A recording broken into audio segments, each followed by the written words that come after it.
ਸ਼੍ਰੀ ਹਰਿ ਰਾਏ ਨਮੋ ਕਰ ਜੋਰੀ, ਨਮੋ ਕਰ ਜੋਰੀ। ਸ਼੍ਰੀ ਹਰਿ ਕ੍ਰਿਸ਼ਨ ਮਨਾਏ ਬਹੋਰੀ। ਗੁਰੂ ਤੇਗ ਬਹਾਦਰ ਪਰਮ ਕਿਰਪਾਲਾ, ਵਾਹਿਗੁਰੂ ਪਰਮ ਕਿਰਪਾਲਾ। ਸ਼੍ਰੀ ਗੁਰੂ ਗੋਬਿੰਦ ਸਿੰਘ ਵਿਸਾਲਾ। ਧਰੋਂ ਧਰਾ ਪਰ ਪੁੰਨ ਪੁੰਨ ਸੀਸਾ, ਵਾਹਿਗੁਰੂ ਪੁੰਨ ਪੁੰਨ ਸੀਸਾ। ਬੰਦੋਂ ਬਾਰ ਬਾਰ ਜਗਦੀਸ਼ਾ, ਜਿਸ ਮਹਿ ਅੰਮ੍ਰਿਤ ਗਿਆਨ ਹੈ, ਮਾਣਕ ਭਗਤ ਵੈਰਾਗ। ਸ਼੍ਰੀ ਗੁਰੂ ਗ੍ਰੰਥ ਸਾਹਿਬ ਉਦਦ, ਬੰਦੋਂ ਕਰ ਅਨੁਰਾਗ। ਸ਼੍ਰੀ ਗੁਰ ਸ਼ਬਦ ਕਮਾਏ ਪੁੰਨ, ਜੀਤੇ ਪੰਚ ਵਿਕਾਰ। ਤਿੰਨ ਸੰਤਨ ਕੋ ਬੰਦਨਾ, ਸਿਰ ਚਰਨਨ ਪਰ ਤਾਰ। ਏਕ ਓੰਕਾਰਾ ਸਤਿਗੁਰੂ, ਤਿਹ ਪ੍ਰਸਾਦ ਸਤ ਹੋਏ। ਵਾਹਿਗੁਰੂ ਜੀ ਕੀ ਫਤਿਹ, ਬਿਘਨ ਬਿਨਾਸਨ ਸੋਏ। ਵਾਹਿਗੁਰੂ ਜੀ ਕੀ ਫਤਿਹ, ਬਿਘਨ ਬਿਨਾਸਨ ਸੋਏ। ਸਤਨਾਮ ਸ੍ਰੀ ਵਾਹਿਗੁਰੂ ਸਾਹਿਬ ਜੀ। ਸੁਜਸ ਬਿਥਾਰ ਚੰਦ ਮਾਨਿੰਦੈ, ਜਨ ਸੁਖ ਕੰਨ ਸੁਪਦ ਅਰਬਿੰਦੈ। ਚੰਦ ਪਾਤ ਕੀ ਸਿਰ ਦੇ ਦੋਸ਼, ਗਏ ਬਿਕੁੰਠ ਪਰਮ ਸੰਤੋਸ਼। ਸੁਜਸ ਬਿਥਾਰ ਚੰਦ ਮਾਨਿੰਦੈ। ਵਾਹਿਗੁਰੂ ਜੀ ਕਾ ਖਾਲਸਾ, ਵਾਹਿਗੁਰੂ ਜੀ ਕੀ ਫਤਿਹ।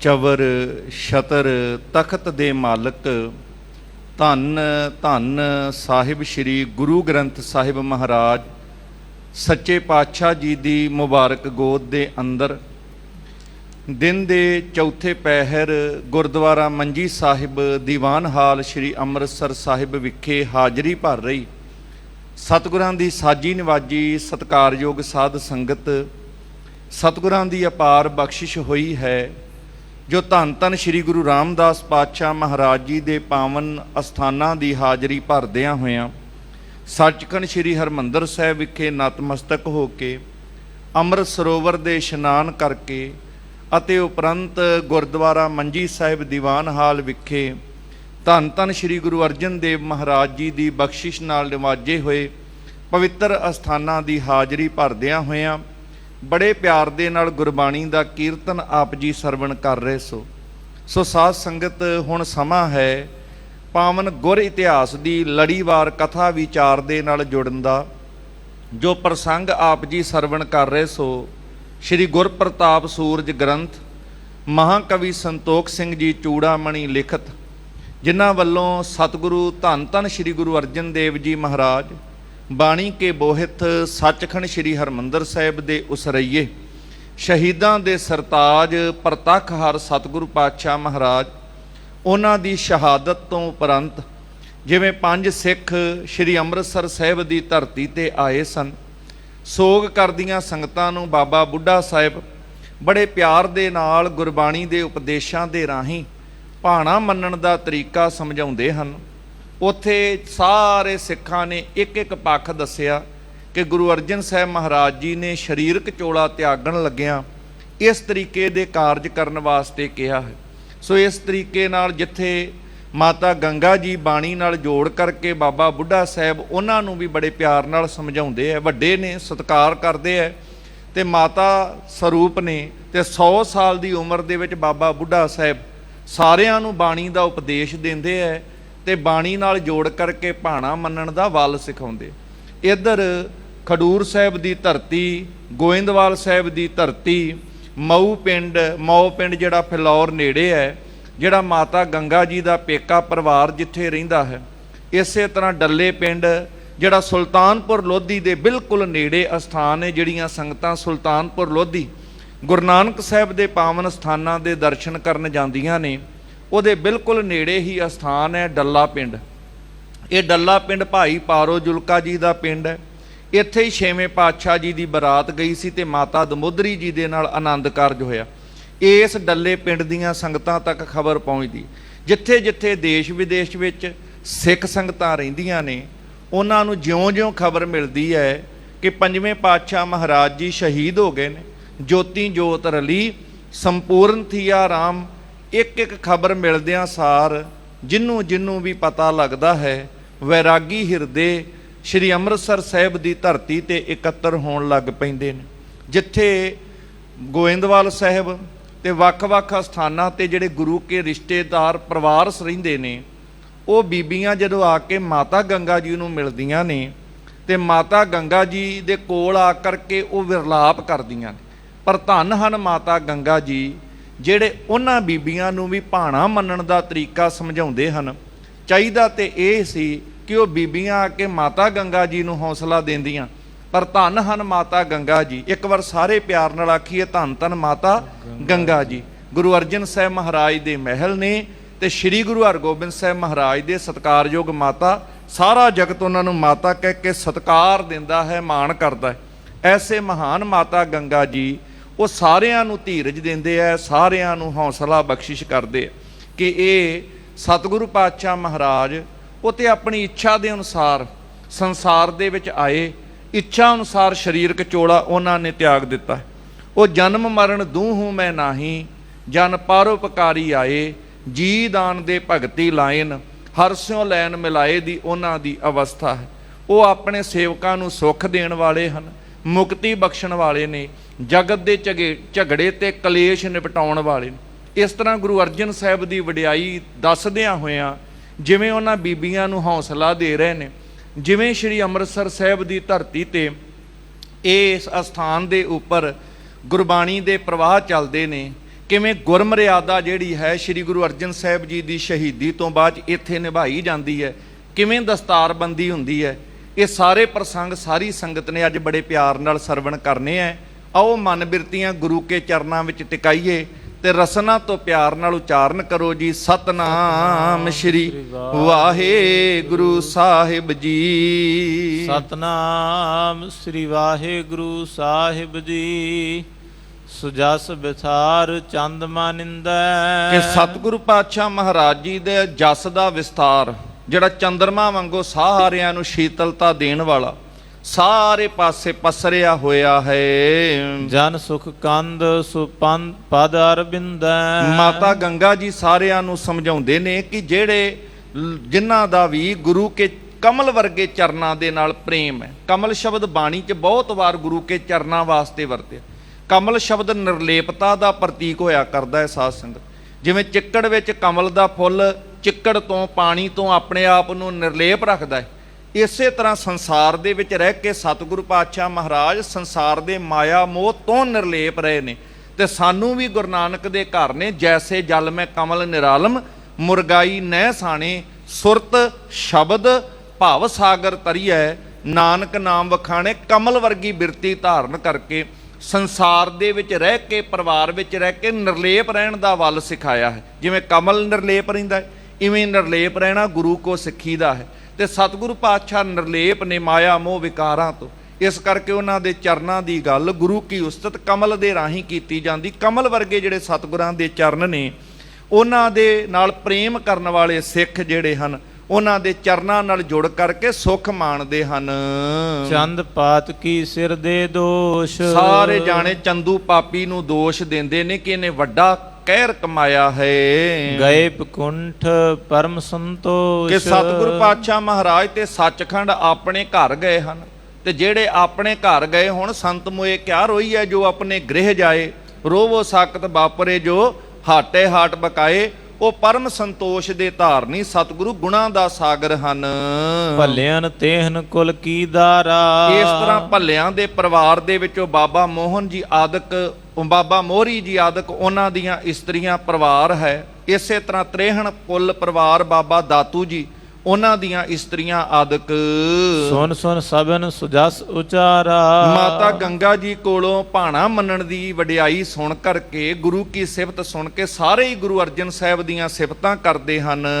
ਮੋ ਡੱਲੇ ਕੀ ਜੋਤ ਕਨਾਰੀ। ਇਸ ਤਰ੍ਹਾਂ ਮੌ ਪਿੰਡ ਫਿਰ ਡੱਲੇ ਤੋਂ ਜਿਹੜੀਆਂ ਇਸਤਰੀਆਂ ਮਾਤਾ ਗੰਗਾ ਜੀ ਨੂੰ ਆ ਕੇ ਮਿਲੀਆਂ ਸਨ, ਤਿੰਨ ਸਨ ਜਗਤ ਰੀਤ ਕਰ ਸਾਰੀ। ਸਾਰੀ ਜਗਤ ਦੀ ਰੀਤ ਅਨੁਸਾਰ ਜਿਵੇਂ ਇੱਕ ਦੂਜੇ ਨਾਲ ਹਮਦਰਦੀ ਕੀਤੀ ਜਾਂਦੀ ਹੈ, ਭਾਣਾ ਮੰਨਣ ਦਾ ਅੱਗੋਂ ਸਤਿਗੁਰੂ ਪਾਤਸ਼ਾਹ ਦੇ ਘਰੋਂ ਜਿਹੜਾ ਉਪਦੇਸ਼ ਹੈ ਉਹ ਮਾਤਾ ਗੰਗਾ ਜੀ ਸਾਂਝਾ ਕਰ ਦਿੰਦੇ ਹੈ। ਇਹ ਮਾਤਾ ਗੰਗਾ ਜੀ ਦੀ ਇੱਕ ਵੱਡੀ ਵਡਿਆਈ ਹੈ। ਇਸ ਤਰ੍ਹਾਂ ਬੀਬੀਆਂ ਆ ਕਰਕੇ, ਇਸਤਰੀਆਂ ਆ ਕਰਕੇ ਮਾਤਾ ਗੰਗਾ ਜੀ ਦੇ ਨਾਲ ਉਸ ਸਮੇਂ ਜਿਵੇਂ ਆਮ ਘਰਾਂ ਵਿੱਚ ਬੀਬੀਆਂ ਜਾ ਕੇ ਅਫਸੋਸ ਕਰਦੀਆਂ ਨੇ, ਸੋਗ ਦੇ ਸਮੇਂ ਦੇ ਵਿੱਚ ਉੱਥੇ ਦੁੱਖ ਸਾਂਝਾ ਕਰਦੀਆਂ ਨੇ, ਇਹ ਬੀਬੀਆਂ ਆਈਆਂ ਤੇ ਅੱਗੋਂ ਮਾਤਾ ਗੰਗਾ ਜੀ ਬਾਣੀ ਨਾਲ ਇਕਮਿਕ ਹੋਏ। ਉਹ ਮਹਾਨ ਅਵਸਥਾ ਉਹ ਰੋਂਦੀਆਂ ਹੋਈਆਂ ਬੀਬੀਆਂ ਨੂੰ ਵੀ ਭਾਣਾ ਮੰਨਣ ਦਾ ਵੱਲ ਸਿਖਾ ਦਿੰਦੇ ਹਨ। ਸਿੱਖ ਸੰਗਤ ਚੌ ਦਿਸ਼ਨ ਵਿਸਾਲੇ। ਇਹ ਜਿਹੜੀਆਂ ਸਿੱਖ ਸੰਗਤਾਂ ਚੌਹਾਂ ਦਿਸ਼ਾਵਾਂ ਵਿੱਚ ਦੂਰ ਦੂਰ ਤੱਕ ਸਿੱਖ ਸੰਗਤਾਂ ਰਹਿੰਦੀਆਂ ਸਨ। ਨਿਤ ਪ੍ਰਤ ਆਏ ਸੁਦਾ ਸਰ ਚਾਲੇ। ਸ੍ਰੀ ਅੰਮ੍ਰਿਤਸਰ ਸਾਹਿਬ ਦੀ ਧਰਤੀ ਤੇ ਨਿਤ ਹੀ ਸੰਗਤਾਂ ਵੱਡੇ ਪੱਧਰ ਤੇ ਆ ਰਹੀਆਂ ਸਨ। ਜਿਉਂ ਜਿਉਂ ਦੇਸ਼ਨ ਮਹਿ ਸੁਧ ਜਾਵੇ। ਜਿੱਥੇ ਜਿੱਥੇ ਜਿਹੜੇ ਜਿਹੜੇ ਦੇਸ਼ ਵਿੱਚ ਖਬਰ ਪਹੁੰਚਦੀ ਹੈ, ਸਹਿਤ ਮਸੰਦਨ ਸੰਗਤ ਆਵੇ। ਮਸੰਦਾਂ ਸਮੇਤ ਵੱਡੇ ਪੱਧਰ ਤੇ ਸੰਗਤਾਂ ਸ੍ਰੀ ਅੰਮ੍ਰਿਤਸਰ ਸਾਹਿਬ ਦੀ ਧਰਤੀ ਤੇ ਆਉਂਦੀਆਂ ਹਨ। ਲੋਕ ਹਜ਼ਾਰਾਂ ਨਿਤ ਪਹੁੰਚਨ ਤੇ। ਹਜ਼ਾਰਾਂ ਦੀ ਗਿਣਤੀ ਵਿੱਚ ਲੋਕ ਸ੍ਰੀ ਅੰਮ੍ਰਿਤਸਰ ਸਾਹਿਬ ਦੀ ਪਾਵਨ ਧਰਤੀ ਦੇ ਉੱਪਰ ਦਰਸ਼ਨ ਕਰਨ ਵਾਸਤੇ ਆਉਂਦੇ ਹਨ। ਮਿਲ ਗੁਰ ਸਿੱਖਣ ਸ਼ੋਕ ਧਰਨ ਤੇ ਸਤਿਗੁਰੂ ਪਾਤਸ਼ਾਹ ਮਹਾਰਾਜ ਜੀ ਦੇ ਪਿਆਰ ਵਾਲੇ ਸਿੱਖ ਜਿਨ੍ਹਾਂ ਦੇ ਮਨ ਵਿੱਚ ਬੜਾ ਵੈਰਾਗ ਹੈ, ਉਹ ਕਈ ਅਫਸੋਸ ਕਰਦੇ ਹੈ। ਇਹ ਮਨ ਦੀ ਭਾਵਨਾ ਹੈ, ਪਰ ਗੁਰੂ ਘਰੋਂ ਫਿਰ ਪਤਾ ਲੱਗਦਾ ਨਹੀਂ, ਅਫਸੋਸ ਨਹੀਂ ਕਰਨਾ ਚਾਹੀਦਾ। ਇਹ ਭਾਣੇ ਨੂੰ ਮੰਨਣ ਦਾ ਤਰੀਕਾ ਸਿੱਖਣਾ ਚਾਹੀਦਾ ਹੈ, ਕਿਉਂਕਿ ਇਹ ਜਨਮ ਮਰਨ ਦੂਹੂ ਮੈਂ ਨਾਹੀ ਵਾਲੀ ਅਵਸਥਾ ਹੈ ਸਤਿਗੁਰੂ ਦੀ, ਤੇ ਜੰਮਣ ਮਰਨਾ ਹੁਕਮ ਹੈ, ਭਾਣੇ ਆਵੇ ਜਾਏ। ਇਸ ਤਰ੍ਹਾਂ ਫਿਰ ਸੰਗਤਾਂ ਆ ਕੇ ਸਾਰੀਆਂ ਮਿਲਦੀਆਂ ਹਨ। ਸ੍ਰੀ ਹਰਗੋਬਿੰਦ ਚੰਦ ਹਮੇਸ਼ਾ। ਧੰਨ ਸ੍ਰੀ ਗੁਰੂ ਹਰਗੋਬਿੰਦ ਸਾਹਿਬ ਮਹਾਰਾਜ ਚੰਦਰਮਾ ਵਾਂਗ ਸਾਰਿਆਂ ਨੂੰ ਸ਼ੀਤਲਤਾ ਬਖਸ਼ਣ ਵਾਲੇ। ਬੈਠੇ ਲਾਏ ਦੀਵਾਨ ਅਸ਼ੇਸ਼ੈ। ਸੋਹਣੇ ਦੀਵਾਨ ਲਗਾਉਂਦੇ ਨੇ ਰੋਜ਼, ਜਿੱਥੇ ਸੰਗਤਾਂ ਉਹਨਾਂ ਦੇ ਚਰਨਾਂ ਵਿੱਚ ਜੁੜਦੀਆਂ ਹਨ। ਫਰਸ਼ ਵਿਸਾਲ ਪ੍ਰਥਮ ਕਰਵਾਵੇ। ਜਿੱਥੇ ਦੀਵਾਨ ਲੱਗਦਾ ਹੈ ਨਾ ਸੰਗਤ ਜੀ, ਹੁਣ ਜਿਵੇਂ ਗੁਰਦੁਆਰਾ ਮੰਜੀ ਸਾਹਿਬ ਦੀਵਾਨ ਹਾਲ ਆਪ ਜੀ ਜੁੜੇ ਹੋ, ਸੁੰਦਰ ਵਿਛਾਈ ਕੀਤੀ ਗਈ, ਇਸੇ ਤਰ੍ਹਾਂ ਸਤਿਗੁਰੂ ਪਾਤਸ਼ਾਹ ਗੁਰੂ ਹਰਗੋਬਿੰਦ ਸਾਹਿਬ ਜੀ ਸੋਹਣੇ ਦੀਵਾਨ ਲਾਉਂਦੇ ਨੇ।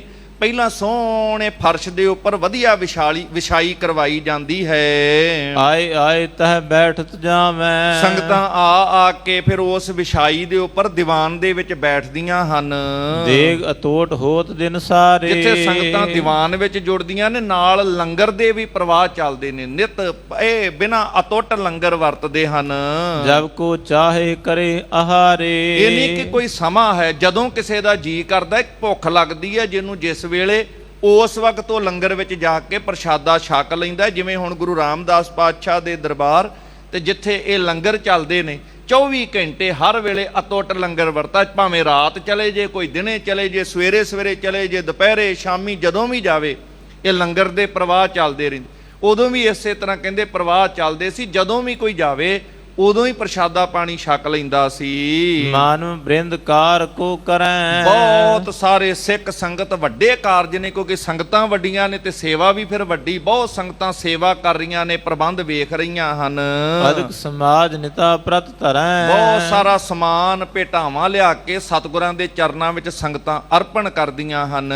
ਖਰਚ ਹੋਤ ਕੁਛ ਗਿਣਤੀ ਨਾਹੀ। ਹੁਣ ਹਜ਼ਾਰਾਂ ਲੱਖਾਂ ਦੀ ਤਾਦਾਦ ਵਿੱਚ ਸੰਗਤ ਆਵੇ, ਫਿਰ ਖਰਚਾ ਵੀ ਵੱਡਾ ਹੈ। ਫਿਰ ਕਹਿੰਦੇ ਇੰਨਾ ਖਰਚਾ ਵੀ ਹੋ ਰਿਹਾ ਹੈ, ਪਰ ਕੋਈ ਗਿਣਤੀ ਨਹੀਂ ਹੈ ਕਿੱਦਾਂ ਖਰਚੇ ਹੋ ਰਹੇ ਸਨ।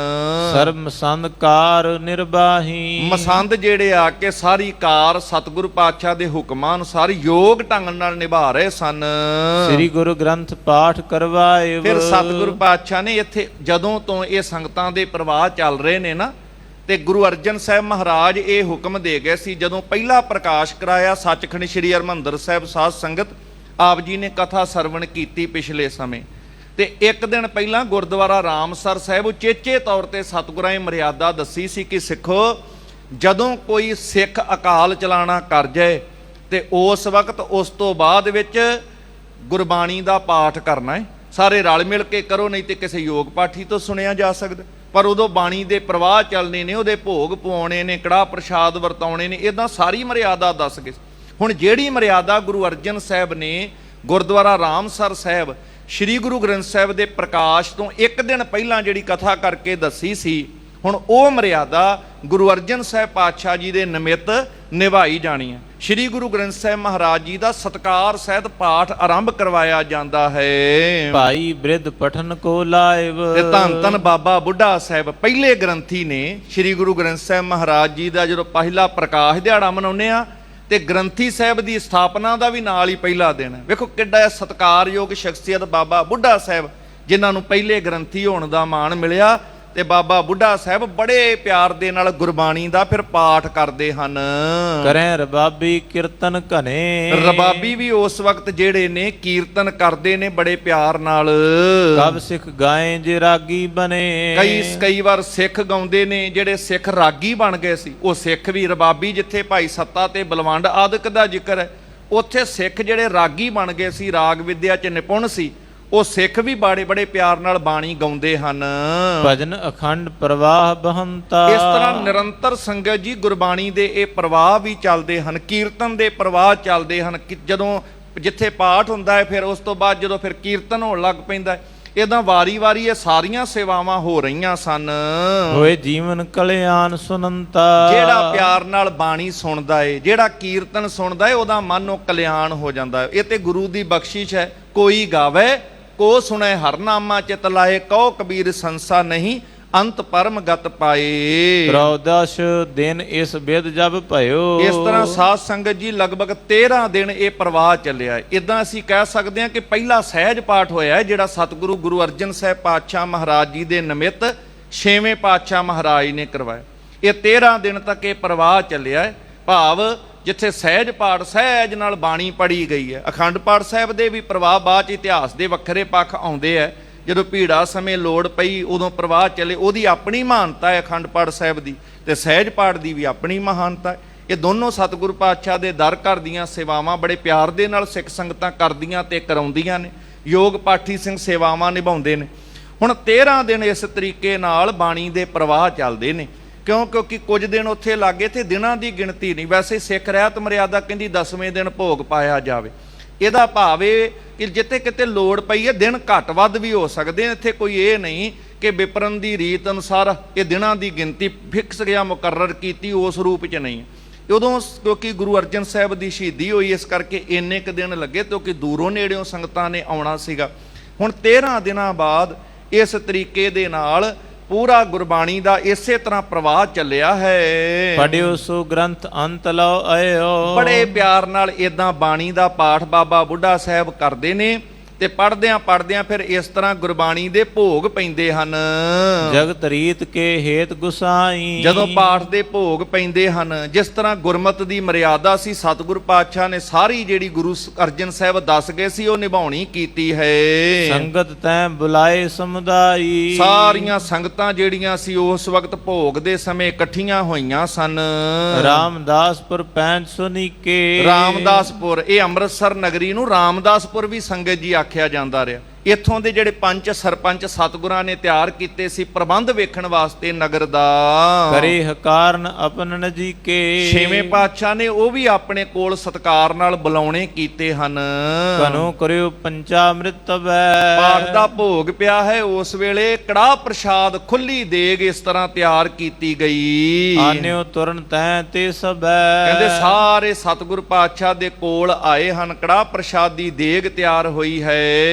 ਕੀ ਪੰਗਤ ਸਭਾ ਮਝਾਰਾ। ਇਸ ਤਰ੍ਹਾਂ ਸਤਿਕਾਰ ਨਾਲ ਸੰਗਤਾਂ ਜਿਹੜੀਆਂ ਗੁਰੂ ਚਰਨਾਂ ਵਿੱਚ ਜਿੱਥੇ ਪੰਗਤ ਲੱਗਦੀ ਹੈ, ਪੰਗਤ ਵਿੱਚ ਪ੍ਰਸ਼ਾਦੇ ਵਰਤਦੇ ਨੇ ਤੇ ਸੰਗਤ ਦੇ ਵਿੱਚ ਸੰਗਤਾਂ ਜੁੜ ਕੇ ਬਾਣੀ ਸੁਣਦੀਆਂ ਹਨ।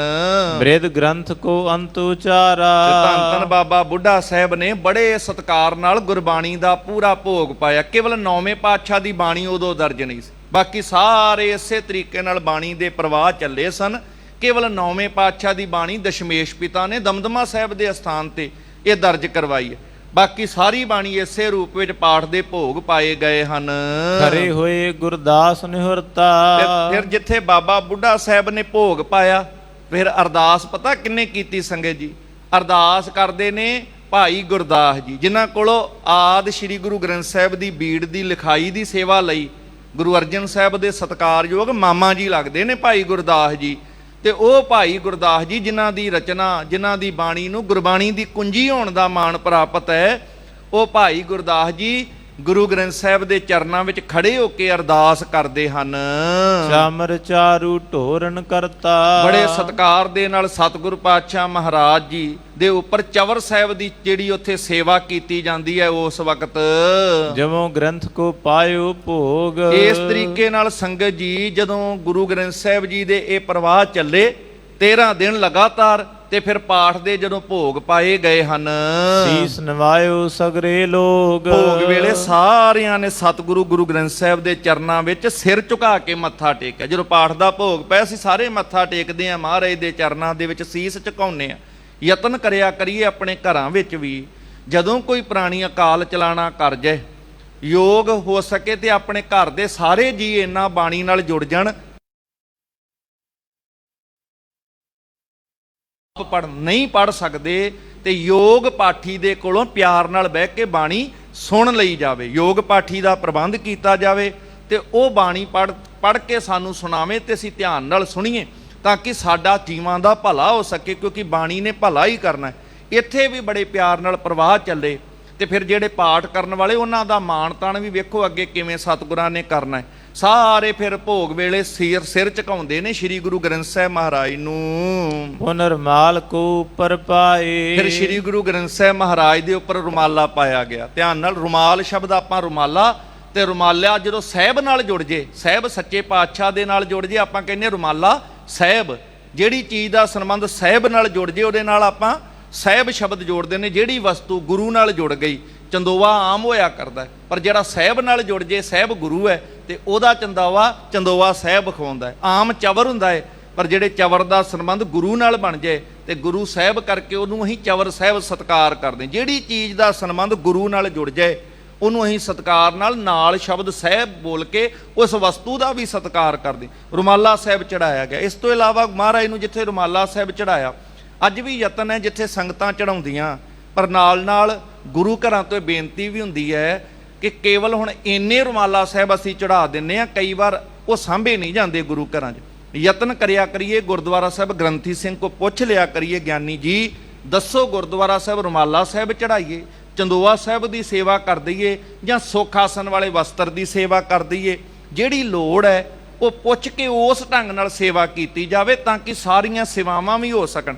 ਅੱਜ ਦੇ ਸਮੇਂ 'ਚ ਇਸ ਰੂਪ ਵਿੱਚ ਸਾਨੂੰ ਇਹ ਪੁੱਛ ਲੈਣਾ ਚਾਹੀਦਾ। ਬੜੇ ਸਤਿਕਾਰ ਨਾਲ ਰੁਮਾਲਾ ਸਾਹਿਬ ਚੜਾਇਆ। ਵੇਖੋ ਕਿੰਨਾ ਸਤਿਕਾਰ ਕੀਤਾ ਹੈ ਛੇਵੇਂ ਪਾਤਸ਼ਾਹ ਨੇ। ਰਾਗੀ ਤਬੇ ਸ਼ਬਦ ਕੋ ਗਾਏ। ਫਿਰ ਭੋਗ ਵੇਲੇ ਰਾਗੀ ਸਿੰਘ ਸ਼ਬਦ ਪੜ੍ਹਦੇ ਨੇ, ਕਿਉਂਕਿ ਅੰਤੇ ਸਤਿਗੁਰ ਬੋਲਿਆ ਮੈਂ ਪਿੱਛੇ ਕੀਰਤਨ ਕਰਿਓ ਨਿਰਵਾਣ ਜੀਓ। ਇਹ ਸਾਰੀ ਮਰਿਆਦਾ ਨਿਭਾਈ ਜਾਂਦੀ ਹੈ। ਪੜ ਆਨੰਦ ਲਓ ਕਰ ਅਰਦਾਸ। ਤੇ ਫਿਰ ਆਨੰਦ ਸਾਹਿਬ ਦਾ ਪਾਠ ਕਰਕੇ ਫਿਰ ਅਰਦਾਸ ਕੀਤੀ ਗਈ ਹੈ। ਹਰ ਗੋਬਿੰਦ ਲੈ ਪੋਸ਼ਿਸ਼ ਪਾਸ। ਜਦੋਂ ਸਾਰੀ ਦੀਵਾਨ ਦੀ ਵੀ ਸਮਾਪਤੀ ਹੋਈ ਨਾ, ਫਿਰ ਸ੍ਰੀ ਗੁਰੂ ਹਰਗੋਬਿੰਦ ਸਾਹਿਬ ਨੇ ਆਪਣੇ ਕੋਲ ਸੋਹਣੇ ਵਸਤਰ ਜਿਹੜੇ ਨੇ ਲਏ ਹਨ। ਰੇਸ਼ਮ ਜਰੀ ਸਮੇਤ ਦੁਸ਼ਾਲੇ। ਬਹੁਤ ਸੋਹਣੇ ਦੁਸ਼ਾਲੇ ਰੇਸ਼ਮ ਦੇ ਜਰੀ ਦੇ ਜਿਹੜੇ ਬੜੇ ਤਿਆਰ ਕੀਤੇ ਉਸ ਵਕਤ ਦੇ ਵਧੀਆ ਵਸਤਰ ਸਨ। ਸਭ ਆਪਣੇ ਤਬ ਹਾਥ ਉਠਾ ਲੇ। ਸ੍ਰੀ ਗੁਰੂ ਹਰਗੋਬਿੰਦ ਸਾਹਿਬ ਨੇ ਸੁੰਦਰ ਹੱਥਾਂ ਨਾਲ ਉਹ ਵਸਤਰ ਜਿਹੜੇ ਨੇ ਚੁੱਕੇ ਹੋਏ ਸਨ। ਸਾਹਿਬ ਬੁੱਢੇ ਕੋ ਤਬ ਦਈ। ਤੇ ਫਿਰ ਉਹ ਵਸਤਰ ਲਿਆ ਕੇ ਜਿਨ੍ਹਾਂ ਨੇ ਬਾਣੀ ਦਾ ਪਾਠ ਕੀਤਾ ਹੈ, ਧੰਨ ਧੰਨ ਬਾਬਾ ਬੁੱਢਾ ਸਾਹਿਬ, ਸਤਕਾਰ ਸਹਿਤ ਉਹ ਵਸਤਰ ਉਹਨਾਂ ਨੂੰ ਵੀ ਭੇਟ ਕੀਤੇ ਹਨ। ਸੁੰਦਰ ਸਕਲ ਪਹਿਰ ਤਨ ਲਈ। ਤੇ ਬਾਬਾ ਬੁੱਢਾ ਸਾਹਿਬ ਨੇ ਸਤਕਾਰ ਨਾਲ ਭੇਟ ਕੀਤੇ ਉਹ ਵਸਤਰ ਗੁਰੂ ਦੀ ਬਖਸ਼ਿਸ਼ ਜਾਣ ਕੇ ਤਨ ਤੇ ਧਾਰਨ ਕਰ ਲਏ। ਇਹਦਾ ਮਤਲਬ ਜਿਹੜੇ ਪਾਠੀ ਸਿੰਘ ਗੁਰਬਾਣੀ ਸਾਫ਼ ਸ਼ੁੱਧ ਪੜ੍ਹ ਕੇ ਸੁਣਾਉਣ, ਉਹਨਾਂ ਦਾ ਸਤਕਾਰ ਕਰਨਾ ਵੀ ਸਤਿਗੁਰੂ ਪਾਤਸ਼ਾਹ ਨੇ ਸਾਨੂੰ ਸਿਖਾਇਆ ਹੈ ਕਿ ਜਿੱਥੇ ਯੋਗ ਪਾਠੀ ਸਿੰਘ ਹੋਣ ਉੱਥੇ ਗ੍ਰੰਥੀ ਪਾਠੀ ਸਿੰਘਾਂ ਦਾ ਕਿਵੇਂ ਸਤਿਕਾਰ ਕਰਨਾ। ਆ ਵੀ ਗੁਰੂ ਸਾਹਿਬ ਦੇ ਇਤਿਹਾਸ ਚੋਂ ਪੜ੍ਹ ਕੇ ਸੁਣ ਕੇ ਪਤਾ ਲੱਗਦਾ। ਹੁਣ ਜਿਹੜੀਆਂ ਸੰਗਤਾਂ ਗੁਰੂ ਕਾ ਇਤਿਹਾਸ ਸੁਣਦੀਆਂ ਪੜ੍ਹਦੀਆਂ, ਉਹਨਾਂ ਨੂੰ ਪਤਾ ਲੱਗ ਜਾਂਦਾ ਕਿਵੇਂ ਸਾਰੇ ਕਾਰਜ ਕੀਤੇ ਜਾਣੇ ਹਨ। ਰੀਤ ਚਲਾਵਨ ਜਗਤ ਮਝਾਰਾ। ਇਸ ਤਰ੍ਹਾਂ ਜਗਤ ਦੇ ਵਿੱਚ ਜਿਹੜੀ ਜਿਹੜੀ ਮਰਿਆਦਾ ਚੱਲਣੀ ਹੈ ਸਤਿਗੁਰੂ ਪੂਰਨੇ ਪਾ ਕੇ ਦੱਸਦੇ ਹਨ। ਤੀਨੋਂ ਸਾਬਿਤ ਕੋ ਵਰਤਾਰਾ। ਅੱਜ ਸਿੱਖਾਂ ਨੇ ਜਿਹੜੀ ਮਰਿਆਦਾ ਕਰਨੀ ਹੈ, ਮ੍ਰਿਤਕ ਸੰਸਕਾਰ ਕਿਵੇਂ ਨਿਭਾਉਣੇ, ਸਾਰੇ ਪੂਰਨੇ ਪਾ ਕੇ ਜਗਤ ਦੇ ਵਿੱਚ ਸਤਿਗੁਰੂ ਪਾਤਸ਼ਾਹ ਇਹ ਮਰਿਆਦਾ ਪੱਕੀ ਕਰਦੇ ਹਨ। ਅਪਰ ਸਿੱਖ ਪ੍ਰੀਤਮ ਗੁਰਬਾਣੀ। ਹੋਰ ਵੀ ਸਿੱਖ ਜਿਹੜੇ ਪਿਆਰ ਨਾਲ ਬਾਣੀ ਪੜਨ ਸੁਣਨ ਵਾਲੇ ਸਨ, ਦੀਨੀ ਪੋਸ਼ਿਸ਼ ਚਾਰ ਮਹਾਨੀ। ਉਹਨਾਂ ਨੂੰ ਵੀ ਸੋਹਣੇ ਵਸਤਰ ਆਦਿਕ ਦੇ ਕੇ ਸਤਿਕਾਰ ਕੀਤਾ। ਜਿਹੜੇ ਸਿੱਖ ਬਾਣੀ ਪੜਨ ਸੁਣਨ ਵਾਲੇ ਸਨ, ਰਾਗੀ ਅਪਰ ਰਬਾਬੀ ਸਾਰੇ। ਉਹਨਾਂ ਵਿੱਚ ਰਾਗੀ ਵੀ ਸਨ, ਰਬਾਬੀ ਵੀ ਸਨ, ਸਾਰਿਆਂ ਦਾ ਸਤਿਕਾਰ ਕੀਤਾ। ਸੋ ਪੋਸ਼ਿਸ਼ ਲੈ ਕਰ ਤਨ ਧਾਰੇ। ਉਹਨਾਂ ਨੇ ਵੀ ਸੁੰਦਰ ਵਸਤਰ ਲੈ ਕੇ ਤਨ ਤੇ ਪਹਿਨ ਲਏ ਹਨ। ਦਰ ਬ੍ਰਿੰਦ ਦੀਨ ਤਿਸ ਕਾਲਾ। ਸਤਿਗੁਰੂ ਪਾਤਸ਼ਾਹ ਨੇ ਯਥਾ ਯੋਗ ਉਹਨਾਂ ਦੀ ਸਮਰੱਥਾ ਵੇਖ ਕੇ ਧਨ ਵੀ ਦਿੱਤਾ ਹੈ। ਜੇ ਸਤਿਗੁਰੂ ਪਾਤਸ਼ਾਹ ਨੇ ਤੇ ਖੁੱਲੇ ਗੱਫੇ ਦਿੱਤੇ ਹੋਣੇ ਆ, ਬਾਕੀ ਕਿਸੇ ਦੀ ਜਿੰਨੀ ਸਮਰੱਥਾ ਹੋਵੇ ਉਹ ਆਪਣੀ ਸਮਰੱਥਾ ਅਨੁਸਾਰ ਹਰ ਇੱਕ ਦਾ ਸਤਿਕਾਰ ਕਰਦਾ ਹੈ। ਤੇ ਸਤਿਗੁਰਾਂ ਨੇ ਖੁੱਲੇ ਧਨ ਦੇ ਗੱਫੇ ਵੀ ਉਹਨਾਂ ਨੂੰ ਦਿੱਤੇ। ਰਬਾਬੀ ਜਿਹੜੇ ਸਨ, ਰਾਗੀ ਜਿਹੜੇ ਸਨ, ਬਾਣੀ ਪੜਨ ਵਾਲੇ ਜਿਹੜੇ ਸਨ, ਕਰੀ ਜਥਾਵਤ ਰੀਤ ਵਿਸਾਲਾ। ਯੋਗ ਮਰਿਆਦਾ ਜਿਹੜੀ ਗੁਰਮਤਿ ਦੀ ਸੀ ਸਾਰੀ ਨਿਭਾਈ ਗਈ ਹੈ। ਹੁਣ ਪੰਚਾ ਮ੍ਰਿਤ ਕੋ ਵਰਤਾਇਓ। ਫਿਰ ਕੜਾਹ ਪ੍ਰਸ਼ਾਦੀ ਦੇਗ ਜਿਹੜੀ ਤਿਆਰ ਕੀਤੀ ਸਾਰਿਆਂ ਦੇ ਵਿੱਚ ਵਰਤਾਈ ਜਾਂਦੀ ਹੈ। ਭਾਉ ਸਹਿਤ ਲੈ ਸੰਗਤ ਖਾਇਓ। ਪ੍ਰੇਮ ਸਹਿਤ ਸੰਗਤਾਂ ਕੜਾਹ ਪ੍ਰਸ਼ਾਦ ਲੈ ਕੇ ਛਕਦੀਆਂ ਹਨ।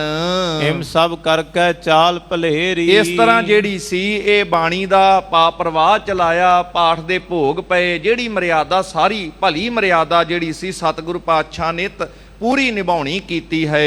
ਸਤਿਗੁਰ ਪਿਤ ਹਿਤ ਜੋ ਤਬ ਹੇਰੀ। ਜੋ ਆਪਣੇ ਪਿਤਾ ਗੁਰੂ ਅਰਜਨ ਸਾਹਿਬ ਜੀ ਦੇ ਨਿਮਿਤ ਜੋ ਮਰਿਆਦਾ ਗੁਰੂ ਸਾਹਿਬ ਹੀ ਹੁਕਮ ਕਰਕੇ ਲਾ ਗਏ ਸਨ, ਉਸੇ ਮਰਿਆਦਾ ਦੇ ਅਨੁਸਾਰ ਸਾਰੇ ਕਾਰਜ ਕੀਤੇ ਗਏ ਹਨ।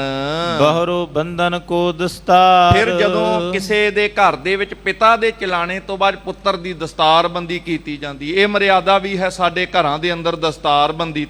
ਹੁਣ ਗੁਰੂ ਸਾਹਿਬ ਮਹਾਰਾਜ ਜੀ ਨੂੰ ਜਿਹੜੀ ਦਸਤਾਰਬੰਦੀ ਕੀਤੀ ਜਾਣੀ ਹੈ, ਹਿਤ ਉਤਸਵ ਕੇ ਲਿਏ ਹਕਾਰ। ਫਿਰ ਉਸ ਵਾਸਤੇ ਵੀ ਸਾਰੀਆਂ ਸੰਗਤਾਂ ਆਦਿਕ ਜਿਹੜੀਆਂ ਸਨ ਸਭ ਨੂੰ ਬੁਲਾਇਆ ਗਿਆ। ਮੋਹਰੀ ਆਦਿਕ ਭੱਲੇ ਆਏ। ਬਾਬਾ ਮੋਹਰੀ ਜੀ ਭੱਲਿਆਂ ਦੇ ਪਰਿਵਾਰ ਵਿੱਚੋਂ ਆਉਂਦੇ ਹਨ। ਦਾਤੂ ਅੰਗਦ ਆਨੰਦ ਸੁਹਾਏ। ਗੁਰੂ ਅੰਗਦ ਸਾਹਿਬ ਦੇ ਪੁੱਤਰ ਬਾਬਾ ਦਾਤੂ ਜੀ ਆਉਂਦੇ ਹਨ। ਬਹੁ ਸੰਗਤ ਕੋ ਲਗਿਓ ਦੀਵਾਨ। ਇਸ ਤਰ੍ਹਾਂ ਦਸਤਾਰਬੰਦੀ ਵਾਸਤੇ ਵੱਖਰਾ ਇੱਕ ਸੋਹਣਾ ਦੀਵਾਨ ਲੱਗਾ ਹੈ। ਸੁਨ ਸੁਨ ਸੁਧ ਬੈਠੇ ਵਿੱਚ ਆਨ। ਜਿਹਨੂੰ ਖਬਰ ਮਿਲਦੀ ਹੈ ਦਸਤਾਰਬੰਦੀ ਹੋਣੀ ਹੈ, ਸੁਣ ਕਰਕੇ ਸਾਰੇ ਦੀਵਾਨ ਵਿੱਚ ਜੁੜਦੇ ਹਨ। ਸਾਲੋ ਆਦਿਕ ਬ੍ਰਿੰਦ ਮਸੰਦ। ਭਾਈ ਸਾਲੋ ਜੀ ਆਦਿਕ ਜਿਹੜੇ ਗੁਰੂ ਘਰ ਦੇ ਵੱਡੇ ਮਸੰਦ ਸੇਵਾ ਕਰਨ ਵਾਲੇ ਸਨ, ਚੱਲ ਪਹੁੰਚੇ ਤਬ ਧਨੀ ਬਿਲੰਦ। ਬੜੇ ਬੜੇ ਧਨਵਾਨ ਗੁਰੂ ਕੇ ਸਿੱਖ ਸਨ ਦੇਸ਼ ਵਿਦੇਸ਼ ਤੋਂ, ਉਹ ਵੀ ਚੱਲ ਕੇ ਆਉਂਦੇ ਹਨ।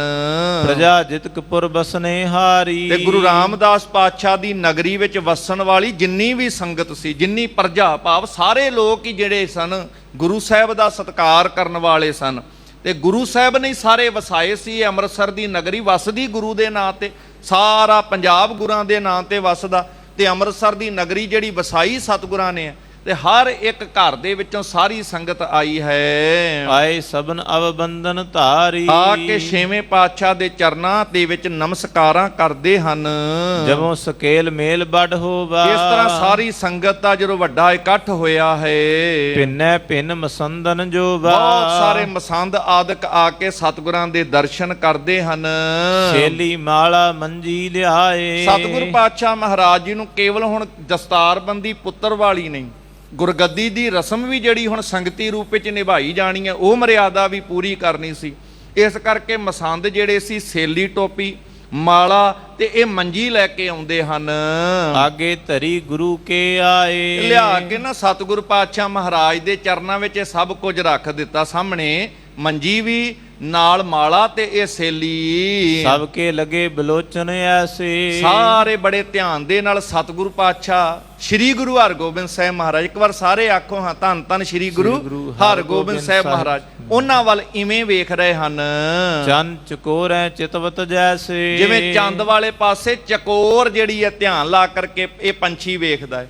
ਜੋ ਤੁਮ ਚੰਦ ਤੋਂ ਹਮ ਭਏ ਹੈ ਚਕੋਰਾ, ਬਾਣੀ 'ਚ ਅਨੇਕਾਂ ਵਾਰ ਇਹ ਸ਼ਬਦ ਆਉਂਦੇ ਹੈ। ਤੇ ਚਕੋਰ ਵਾਂਗੂ ਜਦੋਂ ਚਕੋਰ ਦਾ ਧਿਆਨ ਚੰਦ ਵੱਲ ਹੁੰਦਾ ਹੈ ਤੇ ਸਿੱਖ ਤੇ ਮਸੰਦ ਗੁਰੂ ਸਾਹਿਬ ਵੱਲ ਵੇਖ ਰਹੇ ਸਨ।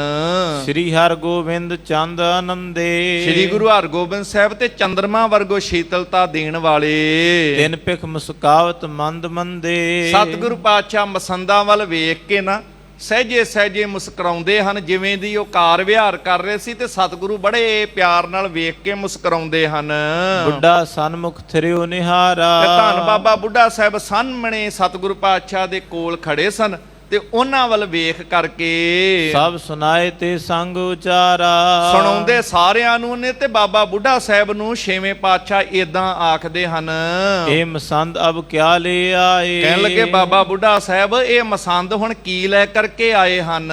ਅਜੋ ਨਾ ਜਾਣੈ ਸਹਿਜ ਸੁਭਾਏ। ਇਹਦੇ ਸੁਭਾਵਿਕ ਤੌਰ ਤੇ ਸਾਰੀ ਗੱਲ ਸਮਝ ਆ ਜਾਣੀ ਚਾਹੀਦੀ ਸੀ, ਪਰ ਇਹਨਾਂ ਨੂੰ ਅਜੇ ਤੱਕ ਸਮਝ ਨਹੀਂ ਆਈ ਕੁਛ ਅਬ ਇਨ ਧਾਰਨੈ ਅਧਿਕਾਰਾ। ਕਿ ਹੁਣ ਇਹ ਜਿਹੜਾ ਸਮਾਂ ਹੈ ਸੇਲੀ ਟੋਪੀ ਮਾਲਾ ਆਦਿਕ ਧਾਰਨ ਕਰਨ ਦਾ ਨਹੀਂ ਹੈ। ਸ਼ਾਨ ਸਰੂਪ ਜਥਾ ਗੁਰ ਧਾਰਾ। ਇਹ ਜਿਹੜੀਆਂ ਫਕੀਰੀ ਦੀਆਂ ਨਿਸ਼ਾਨੀਆਂ ਸਨ, ਇਹ ਪੀਰੀ ਦੀਆਂ ਨਿਸ਼ਾਨੀਆਂ ਸਨ। ਸੇਲੀ ਟੋਪੀ ਮਾਲਾ ਆਦਿਕ ਫਕੀਰੀ ਤਿਆਗ ਦੀਆਂ ਨਿਸ਼ਾਨੀਆਂ ਹੋਈਆਂ ਕਰਦੀਆਂ ਸਨ, ਜਿਹੜੇ ਸ਼ਾਂਤ ਸਰੂਪ ਵਿੱਚ ਰਹਿਣ ਵਾਲੇ ਫਕੀਰ ਧਾਰਨ ਕਰਦੇ ਸੀ। ਤੇ ਇਸ ਤਰ੍ਹਾਂ ਉਹਨਾਂ ਮਸੰਦਾਂ ਨੇ ਇਸ ਰੂਪ ਦੇ ਵਿੱਚ ਲਿਆ ਕੇ ਭੇਟਾ ਕੀਤੀਆਂ ਸਨ ਕਿ ਸਤਿਗੁਰੂ ਸ਼ਾਇਦ ਇਹ ਧਾਰਨ ਕਰਨਗੇ। ਕੇਵਲ ਫਕੀਰੀ ਦੇ ਚਿੰਨ੍ਹ ਨੇ ਇਹ। ਤੇ ਸਤਿਗੁਰੂ ਧੰਨ ਸ਼੍ਰੀ ਗੁਰੂ ਹਰਗੋਬਿੰਦ ਸਾਹਿਬ ਮਹਾਰਾਜ ਕਹਿੰਦੇ ਨੇ ਇਹਨਾਂ ਨੂੰ ਅਜੇ ਤੱਕ ਪਤਾ ਨਹੀਂ ਲੱਗਿਆ ਕਿ ਹੁਣ ਇਹਨਾਂ ਚੀਜ਼ਾਂ ਨੂੰ ਧਾਰਨ ਕਰਨ ਦਾ ਸਮਾਂ ਨਹੀਂ, ਕਿ ਸ਼ਾਂਤ ਸਰੂਪ ਜਦੋਂ ਸਤਿਗੁਰੂ ਪਾਤਸ਼ਾਹ ਸ਼ਾਂਤੀ ਰੂਪ ਵਿੱਚ ਵਿਚਰਦੇ ਰਹੇ ਉਦੋਂ ਇਹ ਚਿੰਨ੍ਹ ਜਿਹੜੇ ਸੀ ਗੁਰੂ ਘਰ ਦੇ ਵਿੱਚ ਸ਼ੋਭਦੇ ਸਨ। ਤੁਰਕ ਰਾਜ ਭਏ ਦੁਸ਼ਟ ਵਿਸਾਲੇ। ਪਰ ਹੁਣ ਤੁਰਕਾਂ ਦਾ ਰਾਜ ਵੱਡਾ ਤੇ ਬੜੀ ਦੁਸ਼ਟਤਾ ਹੀ ਉਹਨਾਂ ਦੀ ਵੱਧ ਗਈ ਹੈ। ਕਿਆ ਕੀਨੋ ਸਤਿਗੁਰ ਪਿਤ ਨਾਲੇ। ਸਾਰਿਆਂ ਨੇ ਵੇਖਿਆ ਇਹ ਹੁਣੇ ਹੀ ਸ਼ਾਂਤੀ ਦੇ ਪੁੰਜ ਬ੍ਰਹਮ ਗਿਆਨੀ ਦਾ ਸਰੂਪ ਸ਼ਾਂਤ ਸਰੂਪ ਸਤਿਗੁਰਾਂ ਨੂੰ ਕਿਵੇਂ ਉਹਨਾਂ ਨੇ ਵੱਡੇ ਕਸ਼ਟ ਦਿੱਤੇ ਹਨ। ਲਿਓ ਚਹਿ ਪਲਟਾ ਤਤਕਾਲਾ। ਇਸ ਕਰਕੇ ਇਹਨਾਂ ਦੁਸ਼ਟਾਂ ਤੇ ਜ਼ਾਲਮਾਂ ਨੂੰ ਇਹਨਾਂ ਦੀ ਕੀਤੀ ਦੀ ਯੋਗ ਸਜ਼ਾ ਵੀ ਮਿਲੇ, ਪਾਪਾਂ ਦਾ ਫਲ ਮਿਲੇ, ਤੇ ਫਿਰ ਕਿਤੇ ਆਉਣ ਵਾਲੇ ਸਮੇਂ 'ਚ ਕਿਸੇ ਧਰਮੀ ਪੁਰਖ ਦੇ ਨਾਲ ਕੋਈ ਇਸ ਤਰ੍ਹਾਂ ਨਾ ਕਰ ਸਕੇ। ਬਿਨਾ ਸ਼ਸਤਰ ਕਿਉ ਕਰਮ ਕਰਾਲਾ। ਕਿਤੇ ਐਸਾ ਨਾ ਹੋਵੇ ਕੋਈ ਸੰਤ ਚੌਂਕੜਾ ਮਾਰ ਕੇ ਬੈਠਾ ਹੋਵੇ ਤੇ ਕੋਈ ਜ਼ਾਲਮ ਉਹਦੀ ਗਰਦਨ ਹੀ ਲਾਹ ਕਰਕੇ ਲੈ ਜਾਵੇ। ਕੋਈ ਭਗਤੀ ਕਰਦਾ ਹੋਵੇ ਤੇ ਉਹਦੀ ਭਗਤੀ 'ਚ ਕੋਈ ਆ ਕੇ ਵਿਘਨ ਪਾ ਦੇਵੇ। ਤੇ ਇਹੋ ਜਿਹਾ ਰੂਪ ਬਣਾਉਣਾ ਕਿ ਚੌਂਕੜਾ ਮਾਰ ਕੇ ਭਗਤੀ ਵੀ ਕਰੇ, ਤੇ ਜੇ ਕੋਈ ਸ਼ਸਤਰ ਲੈ ਕੇ ਉਹਦੀ ਭਗਤੀ 'ਚ ਵਿਘਨ ਪਾਉਣ ਆਵੇ ਤੇ ਸ਼ਸਤਰ ਹੱਥ ਵਿੱਚ ਪਕੜ ਕੇ ਉਹ ਸਿਪਾਹੀ ਬਣ ਕੇ ਉਹਦਾ ਮੁਕਾਬਲਾ ਵੀ ਕਰ ਸਕੇ। ਕਹਿੰਦੇ ਇਸ ਕਰਕੇ ਸ਼ਸਤਰ ਤੋਂ ਬਗੈਰ ਹੁਣ ਭਗਤ ਤੇ ਸੰਤ ਦੇ ਸਰੂਪ ਦੀ ਰਾਖੀ ਨਹੀਂ ਹੋ ਸਕਦੀ। ਸੰਤਨ ਕੇਰ ਵਿਰੋਧੀ ਮਾਰੋ। ਇਸ ਤਰ੍ਹਾਂ ਸੰਤ ਸਿਪਾਹੀ ਦਾ ਸੁਮੇਲ ਕਰਕੇ ਜਿਹੜੇ ਸੰਤਾਂ ਦਾ ਨਾਸ਼ ਕਰਨ ਵਾਲੇ ਨੇ ਉਹਨਾਂ ਨੂੰ ਫਿਰ ਸਿਪਾਹੀ ਬਣ ਕੇ ਉਹਨਾਂ ਦਾ ਨਾਸ਼ ਕਰਨ ਦੀ ਤਾਕਤ ਵੀ ਅਸੀਂ ਭਰਨੀ ਹੈ। ਗਹੁ ਸ਼ਸਤਰ ਨਹਿ ਮਾਲਾ ਧਾਰੋ। ਇਸ ਕਰਕੇ ਹੁਣ ਗੁਰੂ ਨਾਨਕ ਦੇ ਘਰ ਦੇ ਵਿੱਚ ਹੁਣ ਮਾਲਾ ਦੀ ਲੋੜ ਨਹੀਂ ਹੈ। ਇਹ ਸਿੱਖ ਹੁਣ ਮਾਲਾ ਦੀ ਥਾਂ ਤੇ ਹੱਥ ਵਿੱਚ ਸ਼ਸਤਰ ਧਾਰਨ ਕਰੇਗਾ।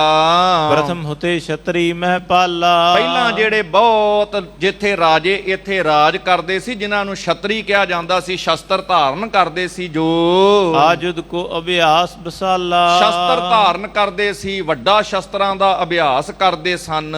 ਭਜਿਓ ਜਬੈ ਸ਼ਸਤਰਨ ਅਭਿਆਸ। ਉਹਨਾਂ ਨੇ ਸਮਾਂ ਪਾ ਕੇ ਸ਼ਸਤਰਾਂ ਨੂੰ ਮਾੜਾ ਸਮਝ ਕੇ ਸ਼ਸਤਰਾਂ ਨਾਲ ਨਫ਼ਰਤ ਕਰਕੇ ਸ਼ਸਤਰਾਂ ਦਾ ਅਭਿਆਸ ਛੱਡ ਦਿੱਤਾ। ਕਿਉਂਕਿ ਕੇਵਲ ਸ਼ਸਤਰ ਤੇ ਪਕੜ ਲਏ।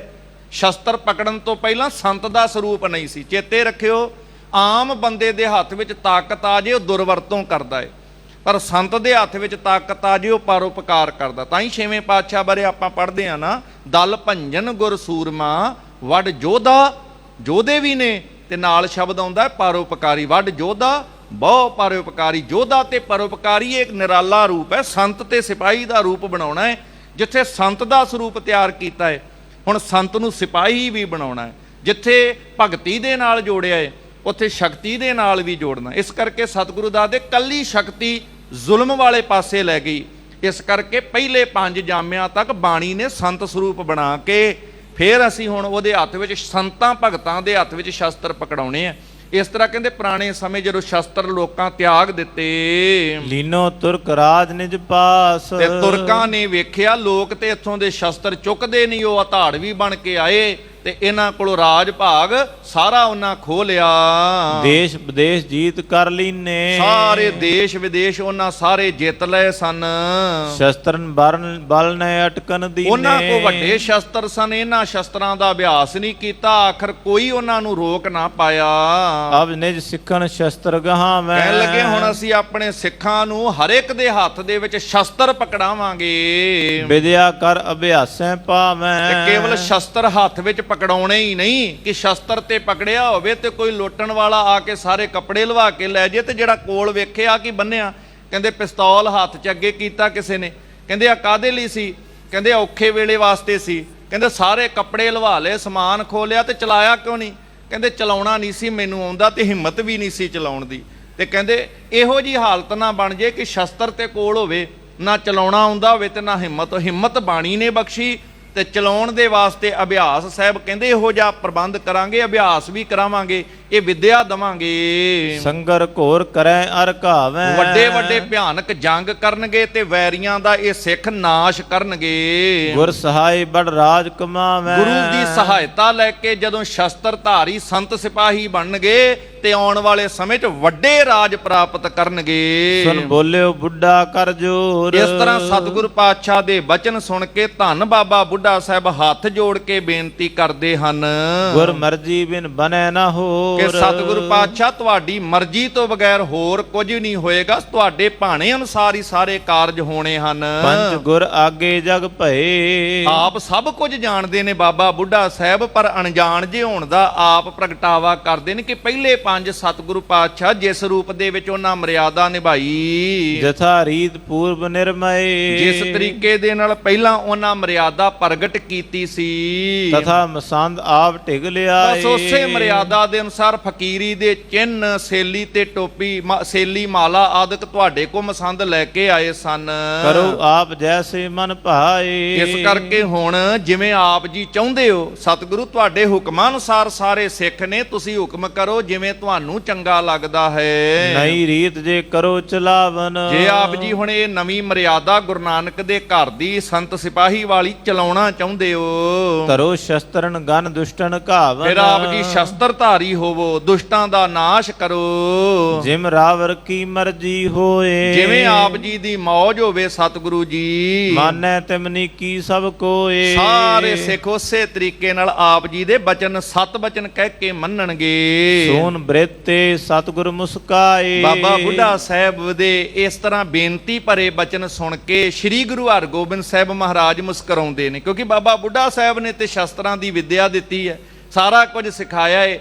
ਛੇਵੇਂ ਪਾਤਸ਼ਾਹ ਨੇ ਜਿਵੇਂ ਬੈਠਣਾ ਇਹ ਪੰਜਵੇਂ ਪਾਤਸ਼ਾਹ ਪਹਿਲਾਂ ਹੁਕਮ ਕਰ ਚੁੱਕੇ ਹੋਏ ਨੇ, ਤੇ ਬਾਬਾ ਬੁੱਢਾ ਸਾਹਿਬ ਦੀ ਬੇਨਤੀ ਸੁਣ ਕੇ ਦਇਆ ਦੇ ਘਰ ਸਤਿਗੁਰੂ ਪਾਤਸ਼ਾਹ ਛੇਵੇਂ ਪਾਤਸ਼ਾਹ ਮਿਹਰ ਦੀ ਨਿਗਾਹ ਨਾਲ ਤੱਕ ਕੇ ਮੁਸਕਰਾਉਂਦੇ ਹਨ। ਸੇਲੀ ਮਾਲ ਮਸਨ ਜੋ ਲਿਆਏ, ਇਸ ਤਰ੍ਹਾਂ ਮਸੰਦ ਸੇਲੀ ਮਾਲਾ ਆਦਿਕ ਜੋ ਲੈ ਕੇ ਆਏ ਸਨ, ਵੈ ਕਰ ਬੰਦ ਬੰਦਨਾ ਕਰੀ, ਸਤਿਗੁਰੂ ਪਾਤਸ਼ਾਹ ਨੇ ਉੱਥੇ ਖਜ਼ਾਨਚੀ ਨੂੰ ਆਵਾਜ਼ ਮਾਰੀ, ਉਹ ਹੱਥ ਜੋੜ ਕੇ ਨਮਸਕਾਰ ਕਰਦਾ ਹੈ, ਹਾਜ਼ਰ ਹੁੰਦਾ ਹੈ ਸਤਿਗੁਰਾਂ ਦੇ ਚਰਨਾਂ ਵਿੱਚ। ਕਹਿਓ ਕੋਸ਼ ਮੈਂ ਦਿਓ ਇਨ ਧਰੀ, ਤੇ ਖਜ਼ਾਨਚੀ ਨੂੰ ਕਹਿੰਦੇ ਆ ਚੁੱਕ ਕਰਕੇ ਹੁਣ ਤੋਸ਼ੇ ਖਾਨੇ ਦੇ ਅੰਦਰ ਇਹ ਰੱਖ ਦੇਣਾ ਕਰੋ।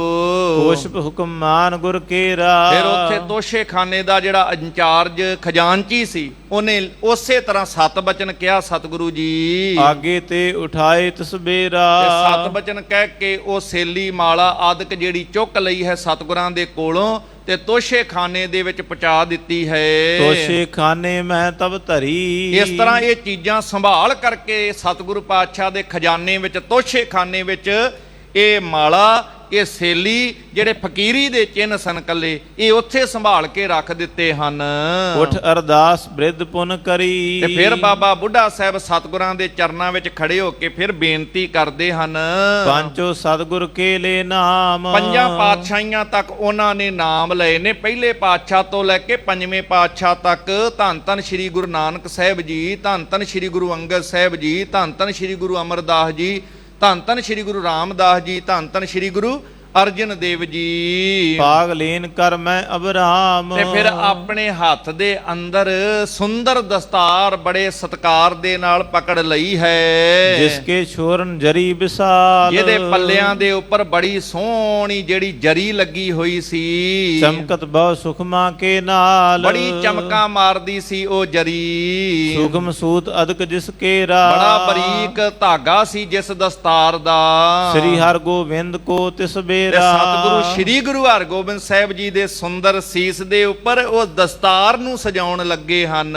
ਪ੍ਰਥਮ ਬ੍ਰਿਧ ਮੰਦਾਵਨ ਕੀਨ। ਕਿੱਡੇ ਵੱਡੇ ਭਾਗ ਨੇ ਧੰਨ ਧੰਨ ਬਾਬਾ ਬੁੱਢਾ ਸਾਹਿਬ ਦੇ, ਕਿੱਡੀ ਵੱਡੀ ਸੇਵਾ ਕੀਤੀ ਹੈ ਗੁਰੂ ਨਾਨਕ ਦੇ ਘਰ। ਧੰਨ ਧੰਨ ਬਾਬਾ ਬੁੱਢਾ ਸਾਹਿਬ, ਸਾਰੇ ਪਿਆਰ ਨਾਲ ਆਖੀਏ ਧੰਨ ਧੰਨ ਬਾਬਾ ਬੁੱਢਾ ਸਾਹਿਬ ਜੀ। ਉਹਨਾਂ ਨੇ 6ਵੇਂ ਪਾਤਸ਼ਾਹ ਦੇ ਸੀਸ ਉੱਪਰ ਸੁੰਦਰ ਜਿਹੜੀ ਦਸਤਾਰ ਇਹ ਬੰਨਣ ਦੀ, ਸਜਾਉਣ ਦੀ ਸੇਵਾ ਕੀਤੀ ਹੈ। ਸ਼ੋਭਾ ਗੁਰ ਕੀ ਹੋਤ ਨਵੀਨ। ਤੇ ਸਿਰ ਤੇ ਜਦੋਂ ਸੋਹਣੀ ਦਸਤਾਰ ਸੱਜੀ ਹੈ 6ਵੇਂ ਪਾਤਸ਼ਾਹ, ਰਾਜਸੀ ਪ੍ਰਤੀਕ ਹੈ, ਇਹ ਤਾਜ ਹੈ ਗੁਰੂ ਦਾ ਬਖਸ਼ਿਆ ਹੋਇਆ। ਇਹ ਐਵੇਂ ਨਹੀਂ, ਇਹ ਬੜੀ ਵੱਡੀ ਰਹਿਮਤ ਹੈ ਸਤਿਗੁਰੂ ਪਾਤਸ਼ਾਹ ਦੀ। ਵੱਡੇ ਵੱਡੇ ਬਾਦਸ਼ਾਹ ਆਦਿਕ ਸਿਰ ਤੇ ਬੰਨ੍ਹਦੇ ਹੁੰਦੇ ਸਨ, ਇਹ ਗੁਰੂ ਦੀ ਬਖਸ਼ਿਸ਼ ਹੈ। ਤੇ ਅਰਦਾਸ ਕਰੀਏ, ਸਤਿਗੁਰੂ ਤੇਰੀ ਬਖਸ਼ਿਸ਼ ਸਿਰ ਤੇ ਦਸਤਾਰ ਸਜਾਉਣ ਲੱਗਿਆਂ, ਕਿਰਪਾ ਕਰ ਇਹ ਸਿਰ ਤੇ ਵੱਜ ਜਾਵੇ ਤੇ ਸਿਰ ਤੇ ਰਹਿ ਜੇ। ਮਸਕੀਨ ਜੀ ਵੀ ਅਰਦਾਸ ਕਰਿਆ ਕਰਦੇ ਸੀ ਜਦੋਂ ਸਜਾਉਣ ਲੱਗਦੇ ਹੁੰਦੇ ਸੀ ਕਿ ਕਲਗੀਆਂ ਵਾਲਿਆ ਤੇਰੀ ਬਖਸ਼ੀ ਦਸਤਾਰ ਸੀਸ ਤੇ ਸਜਾਉਣ ਲੱਗਿਆਂ, ਕਿਰਪਾ ਕਰ ਸਿਰ ਤੇ ਸੱਜ ਜੇ ਤੇ ਸਿਰ ਤੇ ਰਹਿ ਜੇ, ਬਖਸ਼ਿਸ਼ ਕਰ। ਇਹ ਦਸਤਾਰ ਸਿਰ ਫਸਾਉਣਾ ਨਹੀਂ, ਇਹ ਬੜੀ ਵੱਡੀ ਦਾਤ ਹੈ। ਗੁਰੂ ਦਾ ਸ਼ੁਕਰਾਨਾ ਕਰਿਆ ਕਰੀਏ ਜਿਹੜੀ ਦਾਤ ਸਾਨੂੰ ਇਹ ਦਸਤਾਰ ਦੇ ਰੂਪ ਵਿੱਚ ਉਹਨਾਂ ਬਖਸ਼ੀ। ਸੋਹਣੀ ਦਸਤਾਰ ਸੱਜਦੀ ਹੈ ਸੀਸ ਤੇ। ਪੁਨ ਮੋਹਰੀ ਦੇ ਬਹੁ ਧਨ ਸਾਥ। ਇਸ ਤਰੀਕੇ ਨਾਲ ਬਾਬਾ ਬੁੱਢਾ ਸਾਹਿਬ ਜਿੱਥੇ ਦਸਤਾਰ ਸਜਾਉਂਦੇ ਨੇ, ਫਿਰ ਬਾਬਾ ਮੋਹਰੀ ਜੀ ਆਉਂਦੇ ਹਨ, ਉਸ ਬਹੁਤ ਸਾਰਾ ਧਨ ਸਤਿਗੁਰਾਂ ਦੇ ਚਰਨਾਂ 'ਚ ਅਰਪਣ ਕਰਦੇ ਹਨ। ਅਰਪੀ ਪਾਗ ਦਾਤ ਲਿਹਾ। ਬਾਬਾ ਦਾਤੂ ਜੀ ਵੀ ਆਉਂਦੇ ਨੇ, ਉਹ ਵੀ ਸੋਹਣੀ ਦਸਤਾਰ ਸਤਿਗੁਰਾਂ ਨੂੰ ਅਰਪਣ ਕਰਦੇ ਹਨ। ਅਪਰ ਕਹਾਂ ਲੱਗੈ ਬਣਾਈ। ਕਹਿੰਦੇ ਹੋਰ ਕਿੱਥੋਂ ਤੱਕ ਕਹਿ ਕੇ ਬਿਆਨ ਕਰੀਏ। ਪੁਰ ਕੇ ਪੈਂਚ ਮਸੰਦ ਸਮੁਦਾਈ। ਜਿਹੜੇ ਨਗਰ ਰਾਮਦਾਸਪੁਰ ਦੇ ਜਿਹੜੇ ਪੰਚ ਆਦਿਕ ਸਨ, ਉਹ ਵੀ ਦਸਤਾਰਾਂ ਲੈ ਕੇ ਆਏ ਸਨ। ਸਰਬ ਅਰਪਣਾ ਕਰੈ ਅਗਾਰੀ। ਸਾਰਿਆਂ ਨੇ ਸੁੰਦਰ ਦਸਤਾਰਾਂ ਸਤਿਗੁਰਾਂ ਨੂੰ ਭੇਟ ਕੀਤੀਆਂ ਹਨ। ਧਨ ਦਸਤਾਰ ਲਿਆਏ ਨਰ ਝਾਰੀ। ਧਨ ਵੀ ਗੁਰੂ ਚਰਨਾਂ ਵਿੱਚ ਭੇਟ ਕਰਦੇ ਨੇ ਤੇ ਸੁੰਦਰ ਦਸਤਾਰ ਵੀ ਸਤਿਗੁਰਾਂ ਨੂੰ ਭੇਟ ਕਰਦੇ ਹਨ। ਸੁੰਦਰ ਬਾਜ ਉਠੇ ਸ਼ਦਿਆਨੇ। ਇਸ ਤਰੀਕੇ ਦੇ ਨਾਲ ਇਹ ਸਾਰੇ ਪਾਸੇ ਬੜਾ ਖੁਸ਼ੀ ਦਾ, ਉਤਸਵ ਦਾ ਮਾਹੌਲ ਬਣ ਗਿਆ। ਸਭ ਕੇ ਉਪਜਤ ਆਨੰਦ ਮਹਾਨੇ। ਸਾਰੇ ਪਾਸੇ ਆਨੰਦ ਉਪਜ ਗਿਆ ਹੈ। ਸਤਿਗੁਰੂ ਪਾਤਸ਼ਾਹ ਨੇ ਸੋਹਣੀ ਦਸਤਾਰ ਸਜਾਈ, ਬਾਅਦ ਚ ਨੱਥਾ ਤੇ ਅਬਦੁੱਲਾ ਨੇ ਦਸਤਾਰ ਦੀ ਸ਼ੋਭਾ ਵੀ ਕੀਤੀ ਹੈ। ਪੱਗ ਤੇਰੀ ਕੀ ਜਹਾਂਗੀਰ ਦੀ, ਜਹਾਂਗੀਰ ਦੀ ਅੱਗੇ ਜਾ ਕੇ ਪ੍ਰਸੰਗ ਆਉਣੇ ਹਨ। ਮੰਗਲ ਸਿਰਜੇ ਵਿਵਿਧ ਪ੍ਰਕਾਰੀ। ਸਾਰੀਆਂ ਸੰਗਤਾਂ ਗੁਰੂ ਦੇ ਮੰਗਲ ਗਾਉਂਦੀਆਂ ਨੇ, ਜਸ ਗਾਉਂਦੀਆਂ ਹਨ। ਨਵੋ ਨਿਸ਼ਾਨ ਝੁਲਤ ਦੁੱਤ ਭਾਰੀ। ਇਸ ਤਰ੍ਹਾਂ ਸਤਿਗੁਰੂ ਪਾਤਸ਼ਾਹ ਜੀ ਦੇ ਦਰ ਘਰ ਦੇ ਵਿੱਚ ਸੋਹਣੇ ਨਿਸ਼ਾਨ ਝੁੱਲਦੇ ਹਨ। ਮੰਗਤ ਜਨ ਕੋ ਦਰਬ ਕਨੇਰਾ। ਜਿਹੜੇ ਮੰਗਤੇ ਆਏ ਸੀ ਉਹਨਾਂ ਨੂੰ ਧਨ ਦਿੱਤਾ ਜਾਂਦਾ ਹੈ। ਦਿਓ ਦਾਨ ਸਤਿਗੁਰ ਤਿਸ ਬੇਰਾ। ਗਰੀਬਾਂ ਤੇ ਲੋੜਵੰਦਾਂ ਦੇ ਘਰ ਝੋਲੀਆਂ ਭਰੀਆਂ ਜਾਂਦੀਆਂ ਹਨ। ਸ਼ੋਕ ਵਿਸਾਰ ਦੀਨ ਸਭ ਲੋਕਾਂ। ਇਸ ਤਰ੍ਹਾਂ ਇਹੋ ਜਿਹਾ ਰੂਪ ਸਿਰਜਿਆ ਦਸਤਾਰਬੰਦੀ ਦੇ ਰਾਹੀਂ, ਸਾਰਿਆਂ ਦੇ ਮਨ ਦਾ ਸੋਗ ਮਿਟਾ ਕੇ ਹਿਰਦਾ ਗੁਰੂ ਪਾਤਸ਼ਾਹ ਨੇ ਆਨੰਦ ਨਾਲ ਭਰ ਦਿੱਤਾ। ਸ੍ਰੀ ਹਰਿ ਗੋਬਿੰਦ ਕਰੈ ਬਿਲੋਕਨ। ਸਾਰਿਆਂ ਨੂੰ ਆਨੰਦ ਬਖਸ਼ਦੇ ਸਤਿਗੁਰੂ ਪਾਤਸ਼ਾਹ, ਜਿੱਥੇ ਸਾਰਿਆਂ ਤੇ ਕਿਰਪਾ ਦ੍ਰਿਸ਼ਟੀ ਕਰਦੇ ਨੇ, ਸੰਗਤਾਂ ਉਹਨਾਂ ਦੇ ਦਰਸ਼ਨ ਕਰ ਕਰਕੇ ਨਿਹਾਲ ਹੁੰਦੀਆਂ ਹਨ। ਸਭ ਮਸੰਦ ਮਿਲ ਕੇ ਚੱਲ ਗਏ। ਬਹੁਤ ਸਾਰੇ ਮਸੰਦ ਜਿਹੜੇ ਆਏ ਸੀ ਸਤਿਗੁਰਾਂ ਦੇ ਸਾਹਮਣੇ, ਤੇ ਹੁਣ ਬੋਲਣ ਦੀ ਉਹਨਾਂ ਦੀ ਸਮਰੱਥਾ ਕੋਈ ਨਹੀਂ ਸੀ। ਸ੍ਰੀ ਗੰਗਾ ਕੋ ਬੰਦਨ ਕੀਏ। ਤੇ ਫਿਰ ਮਾਤਾ ਗੰਗਾ ਜੀ ਦੇ ਕੋਲ ਪਹੁੰਚ ਜਾਂਦੇ ਨੇ। ਜਾ ਕਰਕੇ ਮਾਤਾ ਗੰਗਾ ਜੀ ਨੂੰ ਨਮਸਕਾਰਾਂ ਕਰਦੇ ਨੇ ਇਹ ਮਸੰਦ। ਦੇ ਆਸ਼ਿਕ ਸਾਦਰ ਬੈਠਾਏ। ਮਾਤਾ ਗੰਗਾ ਜੀ ਉਹਨਾਂ ਮਸੰਦਾਂ ਨੂੰ ਸਤਿਕਾਰ ਸਹਿਤ ਯੋਗ ਥਾਵਾਂ ਦੇ ਉੱਪਰ ਬਿਠਾਉਂਦੇ ਹਨ। ਪੁੱਤਰ ਸਮਾਨ ਜਾਨ ਸਮੁਦਾਏ। ਮਾਤਾ ਜੀ ਨੇ ਹੁਣ ਤੇ ਇਹ ਸਾਰੇ ਸਿੱਖ ਜਿਹੜੇ ਆਏ ਸਨ, ਮਾਤਾ ਜੀ ਵਾਸਤੇ ਤੇ ਪੁੱਤਰਾਂ ਸਮਾਨ ਨੇ, ਬੱਚਿਆਂ ਸਮਾਨ। ਮਾਤਾ ਜੀ ਇਹਨਾਂ ਮਸੰਦਾਂ ਨੂੰ ਸਤਿਕਾਰ ਸਹਿਤ ਬਿਠਾਉਂਦੇ ਹਨ ਪੁੱਤਰ ਦੇ ਰੂਪ ਵਿੱਚ। ਸਭਨ ਜੋਰ ਕਰ ਅਰਜ ਗੁਜ਼ਾਰੀ। ਸਾਰੇ ਧੰਨ ਧੰਨ ਮਾਤਾ ਗੰਗਾ ਜੀ ਦੇ ਚਰਨਾਂ ਵਿੱਚ ਹੱਥ ਜੋੜ ਕੇ ਜਿੱਥੇ ਨਮਸਕਾਰ ਕਰਦੇ ਨੇ, ਤੇ ਫਿਰ ਮਸੰਦ ਬੇਨਤੀ ਕਰਦੇ ਹਨ। ਸੁਨੋ ਮਾਤ ਜੀ ਕਰੋ ਵਿਚਾਰੀ। ਕਹਿਣ ਲੱਗੇ ਮਾਤਾ ਜੀ ਸਾਡੀ ਤੁਹਾਡੇ ਅੱਗੇ ਬੇਨਤੀ ਹੈ ਇੱਕ ਜਿਹੜੀ ਕਰਨ ਵਾਸਤੇ ਆਏ, ਤੁਸੀਂ ਸਾਡੀ ਗੱਲ ਨੂੰ ਵਿਚਾਰ ਕਰਿਆ ਜੀ। ਤੁਰਕਨ ਰਾਜ ਤੇਜ ਅਤ ਤਪੈ। ਕਿ ਵੇਖੋ ਆ ਤੁਰਕਾਂ ਦਾ ਵੱਡਾ ਰਾਜ ਹੈ, ਸਾਰੇ ਪਾਸੇ ਤੁਰਕਾਂ ਦਾ ਬੜਾ ਜ਼ੋਰ ਹੈ, ਬੜਾ ਪ੍ਰਤਾਪ ਹੈ ਉਹਨਾਂ ਦਾ। ਇਨਸਨ ਬਿਗਰ ਕਾਂ ਕੋ ਛਪੈ। ਜੇ ਅਸੀਂ ਤੁਰਕਾਂ ਨਾਲ ਵਿਗਾੜ ਲਵਾਂਗੇ, ਇਹਨਾਂ ਨਾਲ ਵਿਗਾੜ ਕੇ ਸਾਡਾ ਕਿਵੇਂ ਕਾਰਜ ਬਣੇਗਾ। ਚੱਕਰਵਰਤ ਸਮ ਫਿਰੈ ਦੁਹਾਈ। ਕਹਿੰਦੇ ਤੇ ਜਿਵੇਂ ਚੱਕਰਵਰਤੀ ਰਾਜਾ ਹੁੰਦਾ ਨਾ, ਸਮਰਾਟ ਸਾਰੇ ਪਾਸੇ, ਇਦਾਂ ਇਹਨਾਂ ਦਾ ਰਾਜ ਭਾਗ ਸਾਰੇ ਪਾਸੇ, ਕੋਈ ਇਹਨਾਂ ਦੇ ਸਾਹਮਣੇ ਕੁਸਕਦਾ ਨਹੀਂ। ਹਾਲਾਤ ਹੀ ਐਸੇ ਬਣ ਗਏ ਸੀ ਕਿ ਜਿਹੜੇ ਲੋਕ ਸ਼ਸਤਰਾਂ ਦੇ ਨਾਂ ਤੋਂ ਡਰਦੇ ਸੀ। ਆਮ ਅਸੀਂ ਕਹਾਵਤ ਪੜ੍ਹਦੇ ਹਾਂ ਉਸ ਵਕਤ ਦੇ ਹਾਲਾਤ ਦੀ ਕਿ ਚਿੜੀ ਉੜੇ ਡਰ ਸੇ ਮਰ ਜਾਏ, ਇਨ ਤੁਰਕਨ ਸੇ ਕੈਸੇ ਲੜ ਪਾਏ ਵਾਲੀ ਅਵਸਥਾ ਬਣ ਗਈ ਹੋਈ ਸੀ। ਨੰਗੀ ਕਰਦ ਕਬੂ ਨਹੀਂ ਪਕੜੀ ਵਾਲੀ ਹਾਲਤ ਲੋਕਾਂ ਦੀ ਸੀ, ਜਿਹੜੇ ਸ਼ਸਤਰ ਜਿਹਦਾ ਕਦੀ ਧਾਰਨ ਹੀ ਨਹੀਂ ਸੀ ਕੀਤੇ ਹੋਏ। ਇਹੋ ਜਿਹਾ ਹਾਲਤ ਲੋਕਾਂ ਦੇ ਮਨ ਵਿੱਚ ਸੀ, ਸ਼ਸਤਰ ਪਕੜਨ ਤੋਂ ਵੀ ਲੋਕ ਡਰਦੇ ਹੁੰਦੇ ਸਨ। ਇੱਕ ਇਹ ਲਖੋ ਅਦਕ ਦੁਖਦਾਈ। ਕਹਿਣ ਲੱਗੇ ਵੇਖੋ ਚੱਕਰਵਰਤੀ ਰਾਜ ਹੈ, ਸਾਰੇ ਪਾਸੇ ਇਹਨਾਂ ਦੀ ਜੈ ਜੈਕਾਰ ਹੈ ਤੁਰਕਾਂ ਦੀ। ਤੇ ਫਿਰ ਇੱਥੇ ਵੇਖੋ ਇੱਕ ਸਾਡੇ ਨਾਲ ਇਹੋ ਜੀ ਦੁਖਦਾਈ ਘਟਨਾ ਵੀ ਵਰਤ ਗਈ ਹੈ। ਦੁਤੀਏ ਖੱਤਰੀ ਚੰਦ ਦੀਵਾਨ। ਇੱਕ ਤੁਰਕ ਜਿਹੜੇ ਨੇ ਉਹ ਦੁੱਖ ਦੇਣ ਵਾਲੇ, ਜ਼ੁਲਮ ਕਰਨ ਵਾਲੇ। ਦੂਜਾ ਜਿਹੜਾ ਉਹਨਾਂ ਦਾ ਦੀਵਾਨ ਖੱਤਰੀਆਂ ਦੇ ਪਰਿਵਾਰ ਚੋਂ ਜਿਹੜਾ ਚੰਦੂ ਹੈ, ਉਹ ਉਤੋਂ ਵੀ ਭੈੜਾ ਹੈ। ਸਤਿਗੁਰ ਅਰਜੁਨ ਜਿਸ ਘਰ ਹਾਨ। ਜਿਹਦੇ ਘਰ, ਜਿਹਦੀ ਹਵੇਲੀ ਵਿੱਚ ਗੁਰੂ ਅਰਜਨ ਸਾਹਿਬ ਮਹਾਰਾਜ ਜੀ ਨੂੰ ਤਸੀਹੇ ਦੇ ਕੇ ਸ਼ਹੀਦ ਕੀਤਾ ਗਿਆ ਹੈ। ਦੁਸ਼ਮਨ ਦੀਰਘ ਦੁਸ਼ਟ ਸਦੋਸ਼। ਕਹਿ ਲੱਗੇ ਦੁਸ਼ਮਨ ਬਹੁਤ ਵੱਡਾ ਹੈ, ਬੜਾ ਦੁਸ਼ਟ ਹੈ, ਬੜਾ ਦੋਸ਼ ਹੈ ਉਹਦੇ ਅੰਦਰ, ਬੜਾ ਵੱਡੇ ਦੋਸ਼ ਸਹਿਤ ਹੈ। ਕਰੇ ਬੈਰ ਪਾਪੀ ਅਤਰੋਸ। ਤੇ ਜਿੱਥੇ ਇਹ ਵੱਡਾ ਵੈਰ ਕਰਨ ਵਾਲਾ ਦੁਸ਼ਮਣ ਹੈ, ਬੜਾ ਉਹਦੇ ਮਨ ਵਿੱਚ ਗੁੱਸਾ ਹੈ, ਪਾਪ ਕਮਾਉਣ ਵਾਲਾ ਦੁਸ਼ਮਣ ਹੈ। ਮੈਂ ਕਿਸਕੋ ਜਿਸਕੇ ਉਰ ਤਰਾਸ। ਉਹਨਾਂ ਦੁਸ਼ਮਣਾਂ ਵੈਰੀਆਂ ਨੂੰ ਕਿਸੇ ਦੇ ਪ੍ਰਤੀ ਕੋਈ ਡਰ ਭਾਉ ਨਹੀਂ ਹੈ, ਜਿਨ੍ਹਾਂ ਦਾ ਰਾਜ ਹੈ ਸਾਰੇ ਪਾਸੇ। ਮਨ ਭਾਵਤ ਕੋ ਕਰੇ ਪ੍ਰਕਾਸ਼। ਜਿਵੇਂ ਉਹਨਾਂ ਦੇ ਮਨ ਵਿੱਚ ਆਉਂਦਾ ਇਹ ਦੁਸ਼ਟ ਉਸ ਤਰੀਕੇ ਨਾਲ ਕਰ ਲੈਂਦੇ ਨੇ, ਕੋਈ ਉਹਨਾਂ ਨੂੰ ਪੁੱਛਣ ਵਾਲਾ ਨਹੀਂ ਹੈ। ਲੋਕ ਹਜ਼ਾਰੋਂ ਨਿਤ ਅਨੁਸਾਰੀ। ਏਡਾ ਉਹਨਾਂ ਦਾ ਰਾਜ ਹੈ, ਲੋਕ ਉਹਨਾਂ ਤੋਂ ਡਰਦੇ ਹਨ। ਸਾਉ ਸਮੀਪੀ ਤੇ ਬਲ ਭਾਰੀ। ਕਹਿੰਦੇ ਇਸੇ ਤਰ੍ਹਾਂ ਜਿੱਥੇ ਵੱਡਾ ਬਾਦਸ਼ਾਹ ਹੈ, ਬਾਦਸ਼ਾਹ ਦੇ ਕੋਲ ਰਹਿਣ ਵਾਲਾ ਚੰਦੂ, ਉਹਦਾ ਵੀ ਵੱਡਾ ਬਲ ਹੈ। ਕਰੀ ਪ੍ਰਤਿਗਿਆ ਤਿਸ ਕੋ ਮਾਰਨ। ਤੇ ਸਤਿਗੁਰ ਪਾਤਸ਼ਾਹ ਦੇ ਦਰਬਾਰ ਵਿੱਚ ਸਿੱਖ ਸੰਗਤਾਂ ਦੇ ਸਾਹਮਣੇ ਸਾਰਿਆਂ ਨੇ ਭਾਵ ਪ੍ਰਗਟਾਏ ਨੇ ਕਿ ਉਸ ਪਾਪੀ ਨੂੰ ਉਹਦੇ ਕੀਤੇ ਕਰਮਾਂ ਦੀ ਸਜ਼ਾ ਦਿੱਤੀ ਜਾਵੇਗੀ। ਇਹੋ ਜਿਹਾ ਇਸ ਤਰੀਕੇ ਦੀ ਸ਼ਪਥ ਲਈ ਗਈ ਹੈ। ਸਭ ਮੈਂ ਕੀਨੀ ਸ਼ਬਦ ਉਚਾਰਨ। ਸਾਰਿਆਂ ਦੇ ਵਿੱਚ ਐਲਾਨ ਕੀਤਾ ਹੈ ਕਿ ਉਸ ਦੁਸ਼ਟ ਨੂੰ ਉਹਦੀ ਦੁਸ਼ਟਤਾਈ ਦੀ, ਉਸ ਪਾਪ ਦੀ ਯੋਗ ਸਜ਼ਾ ਦਿੱਤੀ ਜਾਵੇਗੀ। ਸੋ ਸੁਨ ਬੈਰ ਵਧਾਵੇ ਪਾਪੀ। ਤੇ ਜੇ ਉਸ ਪਾਪੀ ਨੂੰ ਇਸ ਬਾਰੇ ਵਿੱਚ ਪਤਾ ਲੱਗ ਗਿਆ ਤੇ ਉਹ ਤੇ ਹੋਰ ਵੈਰ ਵਧਾਏਗਾ ਗੁਰੂ ਘਰ ਨਾਲ। ਬਿਗਨ ਕਰੇ ਕੋ ਬੜ ਸੰਤਾਪੀ। ਉਹ ਪਾਪੀ ਵੱਡਾ ਦੁੱਖ ਦੇਣ ਵਾਲਾ, ਉਹ ਈਰਖਾਲੂ, ਇਹ ਤੇ ਗੁਰੂ ਘਰ ਨਾਲ ਵੱਡੇ ਵੈਰ ਕਰਿਆ ਕਰੇਗਾ।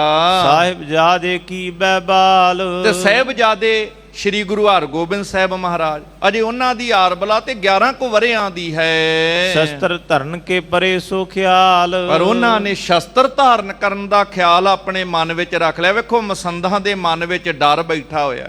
ਇਹ ਮਸੰਦ ਸਤਿਗੁਰੂ ਗੁਰੂ ਰਾਮਦਾਸ ਪਾਤਸ਼ਾਹ ਨੇ ਇਹਨਾਂ ਨੂੰ ਮਾਣ ਬਖਸ਼ੇ ਸੀ, ਸਿੱਖੀ ਦੇ ਪ੍ਰਚਾਰ ਦੀਆਂ ਜ਼ਿੰਮੇਵਾਰੀਆਂ ਤੇ ਨਾਲੇ ਕਾਰ ਭੇਟਾ ਲੈ ਕੇ ਆਉਣ ਦੀਆਂ ਜ਼ਿੰਮੇਵਾਰੀਆਂ ਇਹਨਾਂ ਨੂੰ ਬਖਸ਼ਿਸ਼ ਕੀਤੀਆਂ ਸੀ।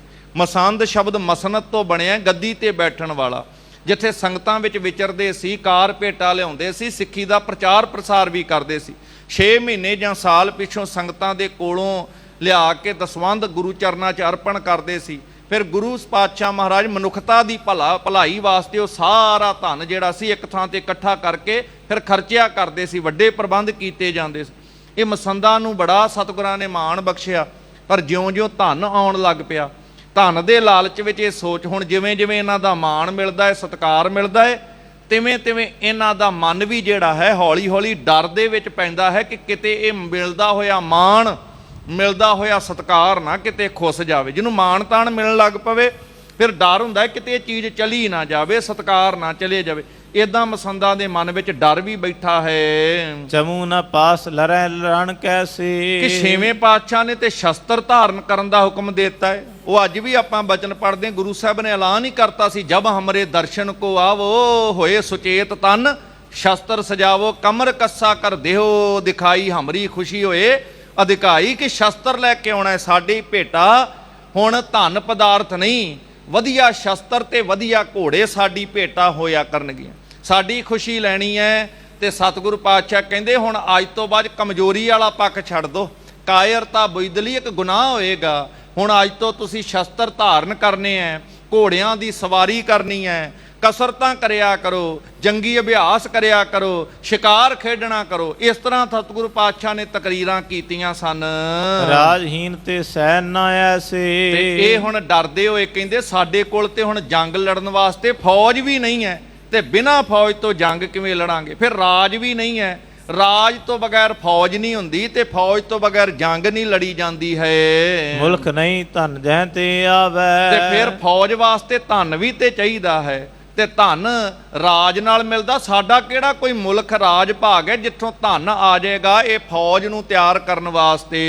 ਇਨ ਬਲੀਅਨ ਸੰਗ ਜੰਗ ਮਚਾਵੈ। ਏਡੇ ਏਡੇ ਬਲੀਆਂ ਨਾਲ ਕਿਵੇਂ ਜੰਗ ਕਰਾਂਗੇ? ਤੁਸੀਂ ਇਤਿਹਾਸ ਦੇ ਪ੍ਰਸੰਗ ਜਦੋਂ ਅੱਗੇ ਸੁਣਨੇ ਆ ਨਾ, ਤੇ ਭਾਈ ਬਿਧੀ ਚੰਦ ਜੀ ਵਰਗੇ ਗੁਰੂ ਕੇ ਸਿੱਖਾਂ ਦੀ ਅਗਵਾਈ ਦੇ ਵਿੱਚ ਜਦੋਂ 500 ਜਵਾਨ ਆਉਂਦੇ ਆ, ਉਹਨਾਂ ਇੱਕੋ ਗੱਲ ਕਹੀ ਸੀ, ਸੱਚੇ ਪਾਤਸ਼ਾਹ ਤੇਰੇ ਵਾਸਤੇ ਤੇਰੇ ਚਰਨਾਂ ਵਿੱਚ ਸਭ ਕੁਝ ਅਰਪਣ ਹੈ, ਬਸ ਇੱਕ ਕਿਰਪਾ ਕਰੀ 6 ਮਹੀਨੇ ਪਿੱਛੋਂ ਇੱਕ ਵਸਤਰ ਦੇ ਦੀ, ਚੋਲਾ ਦੇ ਦੀ, ਤੇ 2 ਡੰਗ ਦਾ ਪ੍ਰਸ਼ਾਦਾ ਦੇ ਦੀ, ਜਿੱਥੇ ਆਖੇਗਾ ਸੀਸ ਤਲੀ ਤੇ ਰੱਖ ਕੇ ਕੁਰਬਾਨ ਕਰ ਦਿਆਂਗੇ। ਇਹੋ ਜੀ ਭਾਵਨਾ ਵਾਲੇ ਸੀ ਸਿੱਖ ਜਿਹੜੇ ਗੁਰੂ ਸਾਹਿਬ ਦੇ ਦਰ ਤੇ ਆਪਣਾ ਆਪਾ ਭੇਟ ਕਰਨ ਵਾਸਤੇ ਆਏ ਸੀ। ਜਿਹੜੀ ਫੌਜ ਤਿਆਰ ਹੋਣੀ, ਅੱਗੇ ਜਾ ਕੇ ਪ੍ਰਸੰਗ ਆਉਣੇ ਆ, ਬੜੇ ਪਿਆਰ ਨਾਲ ਸੁਣਨ ਵਾਲੇ ਪ੍ਰਸੰਗ ਹਨ। ਖਿਜੈ ਤੁਰਕ ਪਤ ਸੁਨੇ ਅਸਬਾਤੀ। ਮਸੰਦਾਂ ਦੇ ਮਨ ਵਿੱਚ ਡਰ ਹੈ, ਨਾ ਫੌਜ ਹੈ ਸਾਡੇ ਕੋਲ, ਨਾ ਕੋਈ ਰਾਜ ਭਾਗ, ਕਿਵੇਂ ਲੜਾਂਗੇ? ਇਹ ਤੁਰਕਾਂ ਦਾ ਰਾਜ ਹੈ, ਉਹ ਕਿਤੇ ਪਤਾ ਲੱਗ ਗਿਆ ਤਾਂ ਸਾਡੇ ਨਾਲ ਈਰਖਾ ਕਰੇਗਾ। ਚਾਰੀ ਕਰੈ ਜਰੈ ਜਿਸ ਛਾਤੀ। ਤੇ ਜਿਹੜਾ ਈਰਖਾ ਕਰਨ ਵਾਲਾ ਚੰਦੂ ਉਹ ਸਾਡੇ ਪ੍ਰਤੀ ਚੁਗਲੀ ਵੀ ਕਰੇਗਾ। ਸਾਉ ਦੀਵਾਨ ਦਊ ਬਲ ਭਾਰੀ। ਬਾਦਸ਼ਾਹ ਵੀ ਵੱਡੀ ਤਾਕਤ ਵਾਲਾ, ਉਹਦਾ ਦੀਵਾਨ ਵੀ ਵੱਡੀ ਤਾਕਤ ਰੱਖਣ ਵਾਲਾ ਹੈ। ਫਿਰੇ ਦੁਹਾਈ ਅਮਨ ਮਝਾਰੀ। ਸਾਰੀ ਧਰਤੀ ਤੇ ਉਹਨਾਂ ਦਾ ਰਾਜ ਭਾਗ ਹੁਕਮ ਚੱਲਦਾ ਹੈ। ਦੋਨੋਂ ਕੇ ਬਿਗੜੇ ਕਿਸ ਦੇਸ਼। ਕਹਿੰਦੇ ਚੰਦੂ ਨਾਲ ਵੀ ਵਿਗੜੀ ਹੈ ਤੇ ਬਾਦਸ਼ਾਹ ਨਾਲ ਵੀ ਵਿਗੜ ਗਈ, ਦੋਨਾਂ ਦੇ ਨਾਲ ਵਿਗਾੜ ਕਰਕੇ ਸਾਡਾ ਇਸ ਦੇਸ਼ ਵਿੱਚ ਕਿਵੇਂ ਗੁਜ਼ਾਰਾ ਹੋਵੇਗਾ? ਬਸੈ ਜਾਏ ਕਰ ਲਖੀਐ ਨਾ ਲੇਸ਼। ਫਿਰ ਕਿਹੜੇ ਦੇਸ਼ ਵਿੱਚ ਜਾ ਕੇ ਵਸਾਂਗੇ? ਕੁਝ ਸਮਝ ਨਹੀਂ ਆਉਂਦੀ ਹੈ ਕਿ ਜੇ ਰਾਜੇ ਨਾਲ ਹੀ ਵਿਗੜ ਗਈ, ਵਜ਼ੀਰ ਨਾਲ ਹੀ ਵਿਗੜ ਗਈ, ਤੇ ਫਿਰ ਕਿਹੜੇ ਦੇਸ਼ ਵਿੱਚ ਵਾਸਾ ਹੋਵੇਗਾ? ਹਮ ਸਭ ਸੁਨ ਕਰ ਧਰ ਮੁਖ ਮੌਨ। ਕਿ ਉਸ ਵਕਤ ਜਦੋਂ ਉਹਨਾਂ ਐਲਾਨ ਕੀਤਾ ਸ੍ਰੀ ਗੁਰੂ ਹਰਗੋਬਿੰਦ ਸਾਹਿਬ ਨੇ, ਤੇ ਮਸੰਦ ਕਹਿੰਦੇ ਅਸੀਂ ਸੁਣ ਕਰਕੇ ਮੌਨ ਧਾਰਨ ਕਰ ਲਿਆ। ਉਦੋਂ ਅਸੀਂ ਕੁਝ ਨਹੀਂ ਸੀ ਬੋਲਿਆ, ਨੈ ਕੁਛ ਬੋਲੇ ਸਨਮੁਖ ਤੌਨ। ਉਹਨਾਂ ਦੇ ਸਾਹਮਣੇ ਅਸੀਂ ਕੁਝ ਨਹੀਂ ਬੋਲਿਆ, ਅਸੀਂ 7 ਬਚਨ ਕਹਿ ਲਿਆ। ਉਹਨਾਂ ਦੇ ਜਿਵੇਂ ਬਚਨ ਸੀ, ਜਿਵੇਂ ਉਹਨਾਂ ਦੇ ਹੁਕਮ ਸਨ। ਰਾਵਰ ਕੇ ਸਮੀਪ ਜਬ ਆਵੈ। ਇਸ ਕਰਕੇ ਮਾਤਾ ਜੀ ਤੁਹਾਡੇ ਅੱਗੇ ਬੇਨਤੀ ਕਰਨ ਵਾਸਤੇ ਆਏ ਆ, ਸਾਡਾ ਉਹਨਾਂ ਅੱਗੇ ਤੇ ਜ਼ੋਰ ਨਹੀਂ ਹੈ। ਮਾਤਾ ਜੀ ਤੁਹਾਨੂੰ ਹੀ ਅਸੀਂ ਬੇਨਤੀ ਕਰਦੇ ਹਾਂ ਕਿ ਜਦੋਂ ਸ੍ਰੀ ਗੁਰੂ ਹਰਗੋਬਿੰਦ ਸਾਹਿਬ ਮਹਾਰਾਜ ਤੁਹਾਡੇ ਕੋਲ ਚੱਲ ਕੇ ਆਉਣਗੇ, ਮਨ ਪ੍ਰਸੰਨ ਤੇ ਬਾਗ ਸੁਣਾਵੈ। ਜਦੋਂ ਉਹਨਾਂ ਦਾ ਮਨ ਪ੍ਰਸੰਨ ਹੋਵੇ ਨਾ, ਮੌਕਾ ਵੇਖ ਲੈਣਾ, ਤੇ ਪ੍ਰਸੰਨ ਮਾਕ ਨਾਲ ਤੁਹਾਡੇ ਨਾਲ ਗੱਲਾਂ ਬਾਤਾਂ ਜਦੋਂ ਕਰਨਗੇ, ਤਬ ਤੁਮ ਬੂਝੋ ਦਿਓ ਸਮਝਾਏ। ਉਹਨਾਂ ਦਾ ਪ੍ਰਸੰਨ ਸਰੂਪ ਵੇਖ ਕੇ ਹੌਲੀ ਜੇ ਕਰਕੇ ਤੁਸੀਂ ਸਾਡੀ ਗੱਲ ਉਹਨਾਂ ਨੂੰ ਸਮਝਾ ਦਿਓ ਜੇ, ਉਹਨਾਂ ਨੂੰ ਚੰਗੀ ਤਰ੍ਹਾਂ ਇਹ ਗੱਲ ਸਾਡੇ ਵੱਲੋਂ ਦੱਸਿਓ ਜੇ। ਸੁਖ ਜੋਤ ਥੇਤ ਨਾ ਉਪਾਦ ਉਠਾਏ। ਤੇ ਉਹਨਾਂ ਨੂੰ ਕਹੋ ਕਿ ਚੁੱਪ ਕਰਕੇ ਬੈਠੇ ਰਹਿਣ, ਚੌਂਕੜਾ ਮਾਰ ਕੇ ਰੱਬ ਰੱਬ ਕਰੀ ਜਾਣ ਸ਼ਾਂਤੀ ਸਰੂਪ ਦੇ ਵਿੱਚ, ਕਿ ਸਾਨੂੰ ਕੀ ਲੜਾਈ ਜੰਗ ਦੀ ਕੀ ਲੋੜ ਪਈ ਹੈ, ਸਾਨੂੰ ਕੀ ਇਸ ਤਰੀਕੇ ਨਾਲ। ਅੱਜ ਵੀ ਬੜੇ ਲੋਕ ਇਸੇ ਤਰੀਕੇ ਦੀਆਂ ਗੱਲਾਂ, ਇਸ ਢੰਗ ਦੀਆਂ ਕਰਨ ਵਾਲੇ ਅੱਜ ਵੀ ਬੜੇ ਮਿਲ ਜਾਂਦੇ ਆ। ਤੇ ਉਸ ਵਕਤ ਮਸੰਦ ਵੀ ਕਹਿੰਦੇ ਹਨ ਕਿ ਉਹਨਾਂ ਨੂੰ ਕੋਈ ਸੁੱਖ ਸ਼ਾਂਤੀ ਨਾਲ ਸਮਾਂ ਕੱਟ ਲਈਏ, ਇਸ ਤਰ੍ਹਾਂ ਜੰਗ ਝਗੜੇ 'ਚ ਕੀ ਮਿਲੇਗਾ? ਦੇਖੋ ਸ੍ਰੀ ਅਰਜਨ ਕੀ ਗਾਥਾ। ਮਾਤਾ ਜੀ ਵੇਖੋ ਗੁਰੂ ਅਰਜਨ ਸਾਹਿਬ ਪਾਤਸ਼ਾਹ ਮਹਾਰਾਜ ਜੀ ਦੀ ਜਿਵੇਂ ਗਾਥਾ ਹੈ। ਚਲਿਓ ਨਾ ਬਸ ਹੁਕਮੀਆਂ ਸਾਥਾ। ਕਿ ਉਹ ਵੱਡੇ ਬਾਦਸ਼ਾਹ ਦੀ ਤਾਕਤ ਅੱਗੇ ਕਿਸੇ ਦਾ ਵੱਸ ਨਹੀਂ ਚੱਲਿਆ। ਸਤਿਗੁਰੂ ਚਾਹੁੰਦੇ ਤੇ ਦਿੱਲੀ ਲਾਹੌਰ ਸ਼ਹਿਰ ਦੀ ਇੱਟ ਨਾਲ ਇੱਟ ਖੜਕਾ ਦਿੰਦੇ, ਪਰ ਇਹ ਸ਼ਹਾਦਤ ਦੇ ਰਾਹੀਂ ਦੁਨੀਆ ਅੰਦਰ ਇੱਕ ਇਨਕਲਾਬ ਲੈ ਕਰਕੇ ਆਉਣਾ ਸੀ। ਇਹ ਮਰਨ ਦਾ ਵੱਲ ਜਿਹੜੇ ਮੌਤ ਦੇ ਡਰ ਕਰਕੇ ਜ਼ੁਲਮ ਦੇ ਅੱਗੇ ਝੁਕ ਜਾਂਦੇ ਨੇ ਨਾ, ਤੇ ਜ਼ਾਲਮ ਨੂੰ ਜ਼ੁਲਮ ਕਰਨ ਦੀ ਤਾਕਤ ਮਿਲ ਜਾਂਦੀ ਹੈ।